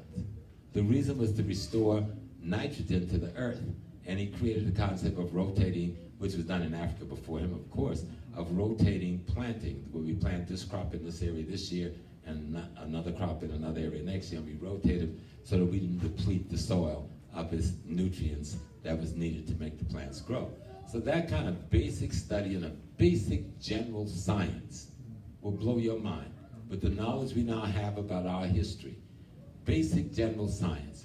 Visit the study of geometry, basic 5th grade geometry. You know? Study astronomy. Get the basic junior astronomy book. And then study astrology. We want to go into astrology and don't know a damn thing about astronomy. Study the science before you study the metaphorical explanation for the science. So study astronomy. Those are the things that our ancestors put together to explain the functions in nature, you know? And if we learn to study basic general science, you'll see how relevant it is to your life today. All right, we had a question online. Yes, and I believe Baba just answered it, but I'm going to ask again. Baba Del Rey online asks, how do we get the African back into the soil to feed our people? I was in Baltimore last night, and the church was called, what was the church we were at? The Baptist Hope Ministry, or the Hope Baptist Ministry. But that minister got a garden next to the church. And he has a garden that he's raising crop without using the poisons. And then he's got a big room on the other side of the church where they sell that produce to their people. And then he has arrangement with other black farmers to produce crop and trying to find market in the black community for it. The way you bring the African back to the earth is to utilize the earth to feed yourself again, using healthy processes and procedures to make sure we can produce a crop that don't kill us. All of us have land around us to some degree that we can use. And you don't really need a lot of land. If you want to have enough tomato to last you for a year, you don't need that much land. If you want to plant enough okra to eat in okra season, you don't need that much land. What you need to learn how to do is put the seed in the ground, water the seed, nurture the seed, and don't let it die until it comes to be a productive crop. But we need to learn some basic things. Right now we got the computer. You can go online and learn how to grow anything. So let's utilize the technology we have and let's study and figure out how do we grow certain crops in an apartment, in a window box, in our bathroom window, in the living room window. How can we do that? How can we talk to the landlord and say, you got all that space out there with the dirt, could we come and help build boxes? And you know in New York they have a lot of community gardens now, and many of them are being run by young people. They're building these community gardens using the box concept and bringing in the healthy soils, and then they're nurturing and protecting them, and then they're selling this produce to the community. So we just have to take the responsibility to try it and start it. And if we don't know, let's just use the internet to learn how to do basic farming, how to plant basic seeds. And if you're not ready for crops, start with basic flowers, you know. Start with a rose bush. Start with, what's the little yellow one? That sounds so popular. No, not the sunflower. The dandelion flower. And so just learn that we can do this. We've always done this. It's only in the last 50 years or so that we've been away from farming and producing crops deliberately for ourselves. And so we need to get back to it. And part of this is reading about a George Washington Carver, reading about a Booker T. Washington, looking at some of this history that people have made us turn our head from. We should never be ashamed of slavery because we didn't enslave nobody. Let the people who enslaved us be ashamed of slavery. We have nothing to be ashamed of. We could have slaughtered him and his children, but that's not our humanity, so we didn't do that. So we have everything to be proud of. But that made us ashamed of everything we have to be proud of. That's why history, again, will allow us to realize who we are, what we are, and the significance and the importance that we are to the rest of our beingness. I think think we have one more question. You said back in the '60s that you knew that the Black Panthers way wasn't going to work. What groups do you think were on the right path and then what derailed? Say that again. You said earlier about the way the Panthers went about things in the '60s, that you knew that wasn't going to work with the militant, with the guns and all. Right. And I'm trying to see what groups back in the '60s do you think were on the right path? And if there were any, what happened to them? Let me be clear about the Panthers. Those young brothers and sisters were some brave, honest, loving their race black people. I'm talking about methodology. Because you can't find braver, loyal, and more loving African people than the youth that made up the Black Panther Party. But I'm saying that other forces were giving us our ideological marching orders. Hear that well, because they're still doing it. Other forces were telling us, you know, we didn't manufacture any guns, we still don't. Other forces were giving us the Red Book as a guide. Shit didn't even work in China. Mao Zedong killed millions of Chinese people. You know, he didn't just do that with no damn Red Book, and everybody went along marching and following the program, okay? So somebody else was messing with how we solve problems. There were the Panthers did some beautiful, fantastic things. Picking up the gun is only one of the things they did. And I'm saying that the way we approached that, because of the way we were influenced by CPUSA and other people who were financing certain things, we certainly didn't have the money to finance producing a national newspaper that was distributed every week. Why don't somebody ask the question, who financed it? Then we see who the enemies are. But that's notwithstanding. The breakfast program was one of the most phenomenal things they did, which is now emulated across the country in every school district in America. That was the Black Panther Party. They created that. The health credit, the poor man health credit, the free health credit, that was pioneered by the Black Panther Party. That was an enormously successful program. The free clothes program and the free food program, all of that was Black Panther Party. I was making reference to the guns because that's what everybody referenced. Nobody talk about the food program. Nobody talk about the school program, the feeding the children program. Nobody talk about the health clinic. Those were the more dominant part of the party. We've taken the party and projected it as just people carrying guns. And I'm saying that that was the most limited part of the party and probably what caused more damage to the party than any of the other work that they were doing. But that party and those young people did an enormous work. But what the other thing is that the media focused on that. And there were multiple other black organizations in the country doing similar things, and some may have even been doing better things, but because they were black nationalists in nature and Pan-Africanists in nature, the media didn't focus on that. That was the point I wanted to make about the party. Because I honor and revere the party and what they were able to accomplish, despite the mistakes. All of us made mistakes. I was in the OAAU, and we played with the guns too, and the bombs and the other things, and we made the same mistakes. But nobody knows much about the OAU. That's why I used the panther as a symbol. But that was really to address anybody who thought that we could take the gun alone and overthrow America. That ain't gonna work. But what we need to do is overthrow America in our minds. We need to overthrow the white man in our consciousness.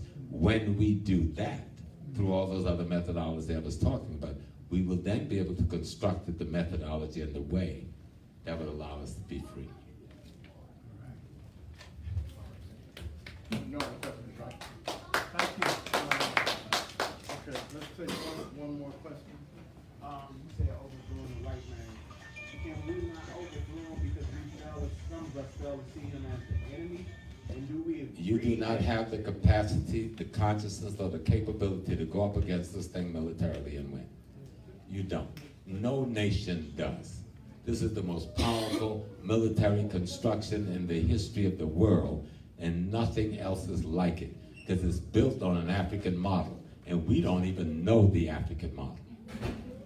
They, even in their field strategy, is following the Zulus even today. In terms of that Pentagon construction and the way that whole city is put together, that's right along the path of Akan family. What's the word for family? Abuswa structuring, and ancient Kemet, if you look at the whole construct from Amun to the nine, they call it the beachhead theory. It's all your stuff, but you don't know your stuff. He's mastered your stuff. That George Washington monument isn't just there because he liked a pretty pole. That is to symbolize to him that he's mastered your stuff.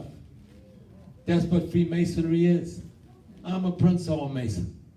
I know what Masonry is, and it ain't no Illuminati. That's foolishness for children to play with online. Okay? It's the body of knowledge that they took from you, primarily from Kemet, and they've used it to organize and structure themselves so that they are controlling economic, politics, and culture in the world. We don't even know we have the body of knowledge. We go in Prince Hall to party and mess around with each other's wives. Okay? And have some little network to get jobs in the city and shit. I hate to say my Prince Hall brothers, but y'all know I'm telling the truth. I've been fighting y'all for years, you know? When it's an organization in its beginning, that was one of the most revolutionary constructs we could have. Prince Hall didn't do it by himself. It was about 13 or 14 of those brothers that put that thing together. They opened the first black public school in America, first public school in America in his living room in Boston. It was those brothers that made up Prince Hall Masonry that founded the AME Church. Yes, Richard Allen and Absalom Jones were both Prince Hall Masons. You can't even find a black man in America that did anything significant that wasn't a Prince Hall Mason. But we don't know that history because we don't study ourselves. I study us. You got to know yourself. And when you see what our possibilities are, the best way to overthrow the white man is to kill the white man in your mind. If you kill the white man in your mind, you can figure out what to do with him outside of your mind. But until you kill that white man in your mind, you ain't gonna never handle him outside of your mind. We gave away, I said last year, $1.6 trillion, and the year before more trillion, the year before more trillion. What if we had kept all that money with our mind? Would we have any issue of unemployment? No. Would we have any issue of policemen being able to come in our community and kill our children because the merchants are all us? You think that could happen? When you can create that environment, you can make them disappear. Like the Italian would make them disappear. You think they go in and shoot down some Italian kid and they're gonna be able to walk the beat? They'll walk, but it ain't gonna be the beat. But you can't make nobody disappear because you ain't got no secret society. And you can't have them. All secret society arises out of the spiritual culture of the people who call themselves that thing.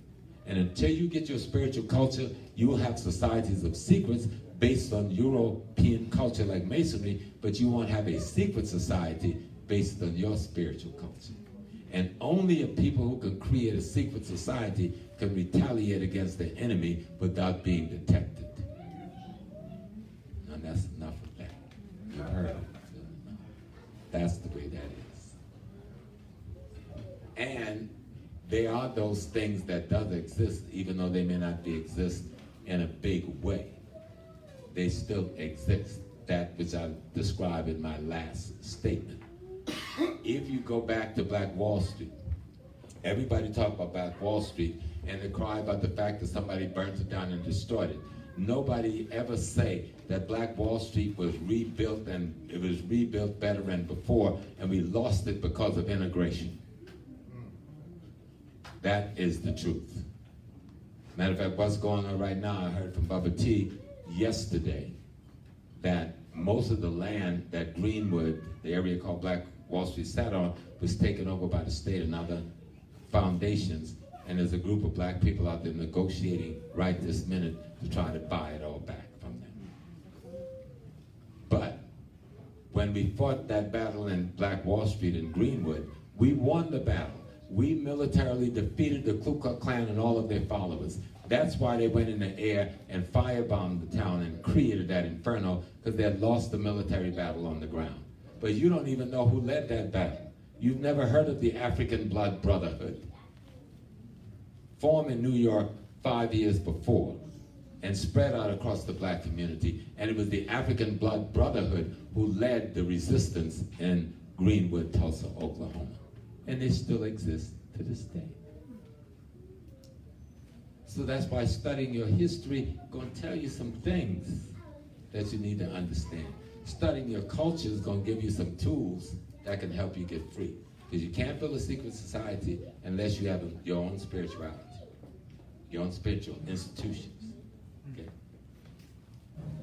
Because you got to be able to take action that nobody else can trace back to your community. So, study. Yes, sir. Could you speak a little bit more about the socialization process and how it might develop? No, well, it's simple. Socialization is how you get your values, your interests, and principles. That means whoever's controlling the images in your community via TV, via videos, via books, is determining an aspect of your socialization. Whoever is teaching and controlling your school system is determining your socialization. Whoever is controlling the music that you're responding to is determining your socialization. Whoever is designing the clothing that you're wearing as fashion is determining your socialization. How you get your values, interests, and principles via all those mediums. And so the degree to which we can begin to control those mediums in our community is the degree to which we can begin to take control of the socialization process that determines the content and the context of the mind that inhabits the bodies of the people we call Africans. So I'm calling it, it's done now. No more questions, it's done. Thank you very much.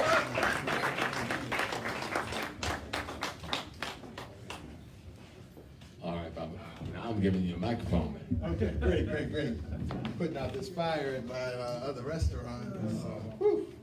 Anyway, thank you all very much for coming out, and what we want to make sure that you all go and support Baba and what he has there. But I wanted to, just so that you all understand the dynamics of flying somebody in and putting them, bringing them into the restaurant. Huh? Yeah. Yeah, but if you all are able to make a donation or contribution towards the effort so that we can continue to bring in speakers like Baba today, we greatly appreciate it. And what we'll do is we'll ask somebody to go around in your midst, maybe with a bag or a hat or something, if you all could help make a contribution. And there's no contribution that's too great. If you want to make the $100 contribution, it's fine. It helps us get to our goal quicker, and we can resolve some of these issues, because we gotta make sure that we release Baba back out to New York, happy, right? So anybody that's able to make a contribution, if you could hold your hand up, and we'll have somebody come around. All right, great. Brother Warren, you mind helping me out with that? You can do it online. Sure, I can tell you where to go and what to do. Anybody else want to go online? I can tell you what to do.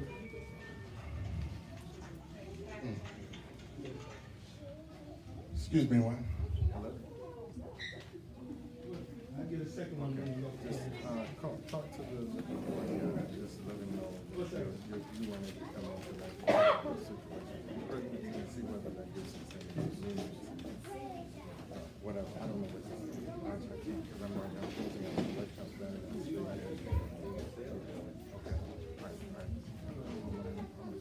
Okay, so if you hold your hands up and make your contribution, Brother Warren will come around to you. Thank you all very much. We greatly appreciate that. And if you want to make it, you're doing PayPal? Okay, Baruch Force, B-A-R-U-C-H Force, F-O-R-C-E, at AOL.com. Hello?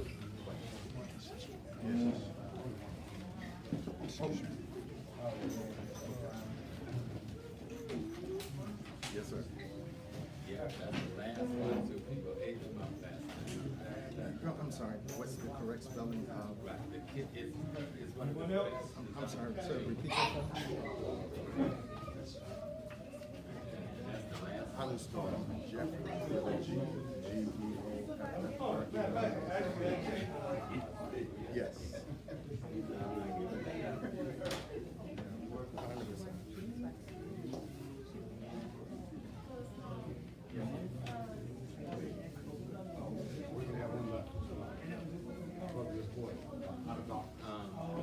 Yeah, that one you can get online.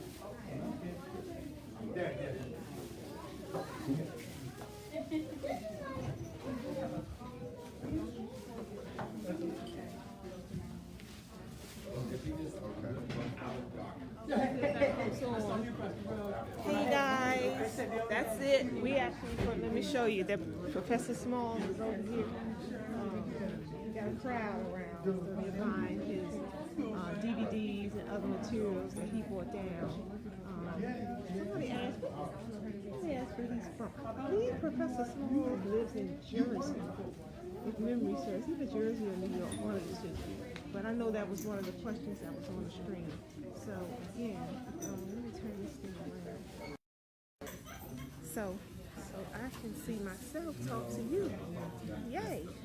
So, thanks again for chiming in. As you guys know, I do my best to, when I get the information, you get the information. That's just the way I roll. I'm a servant of you guys. So, share. That's the whole goal and the purpose of us doing what we do here is to share the information. So share.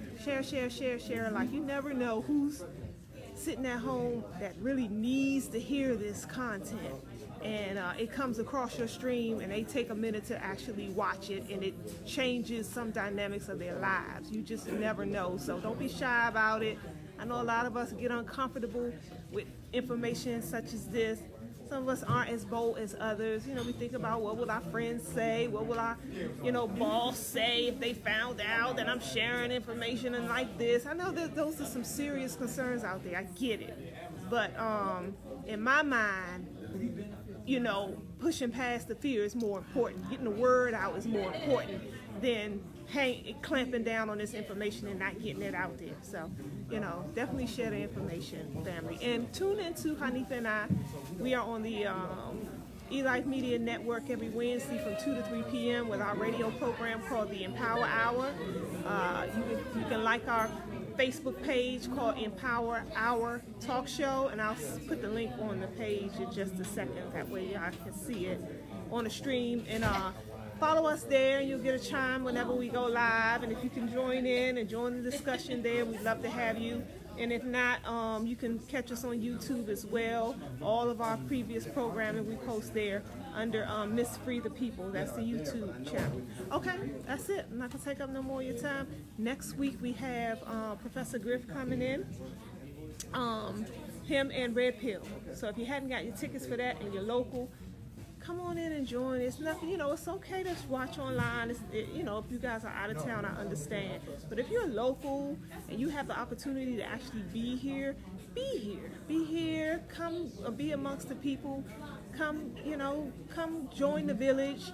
It's a whole different experience when you're in the room, So, and then you're supporting. You're coming out, you're supporting. We got vendors here that could use your support. We have when they come in town, they come with their information so you can purchase. They can use your support so they can keep this information flowing within our community. As you see, we're right here at Everlasting Life with Dr. Baru working it out in one of his 3 restaurants in the back, always busy. But you're supporting this brother, when you come and eat and sit down in his establishment, and keep, so we keep the doors open here. And so, we need you. We need your presence in the room. So think about that on the next time. So come on and join us for next Sunday. Professor Griff and Red Pill is going to be here in the house. Come on out, grab your tickets, and join us here. All right, take care, family. Peace.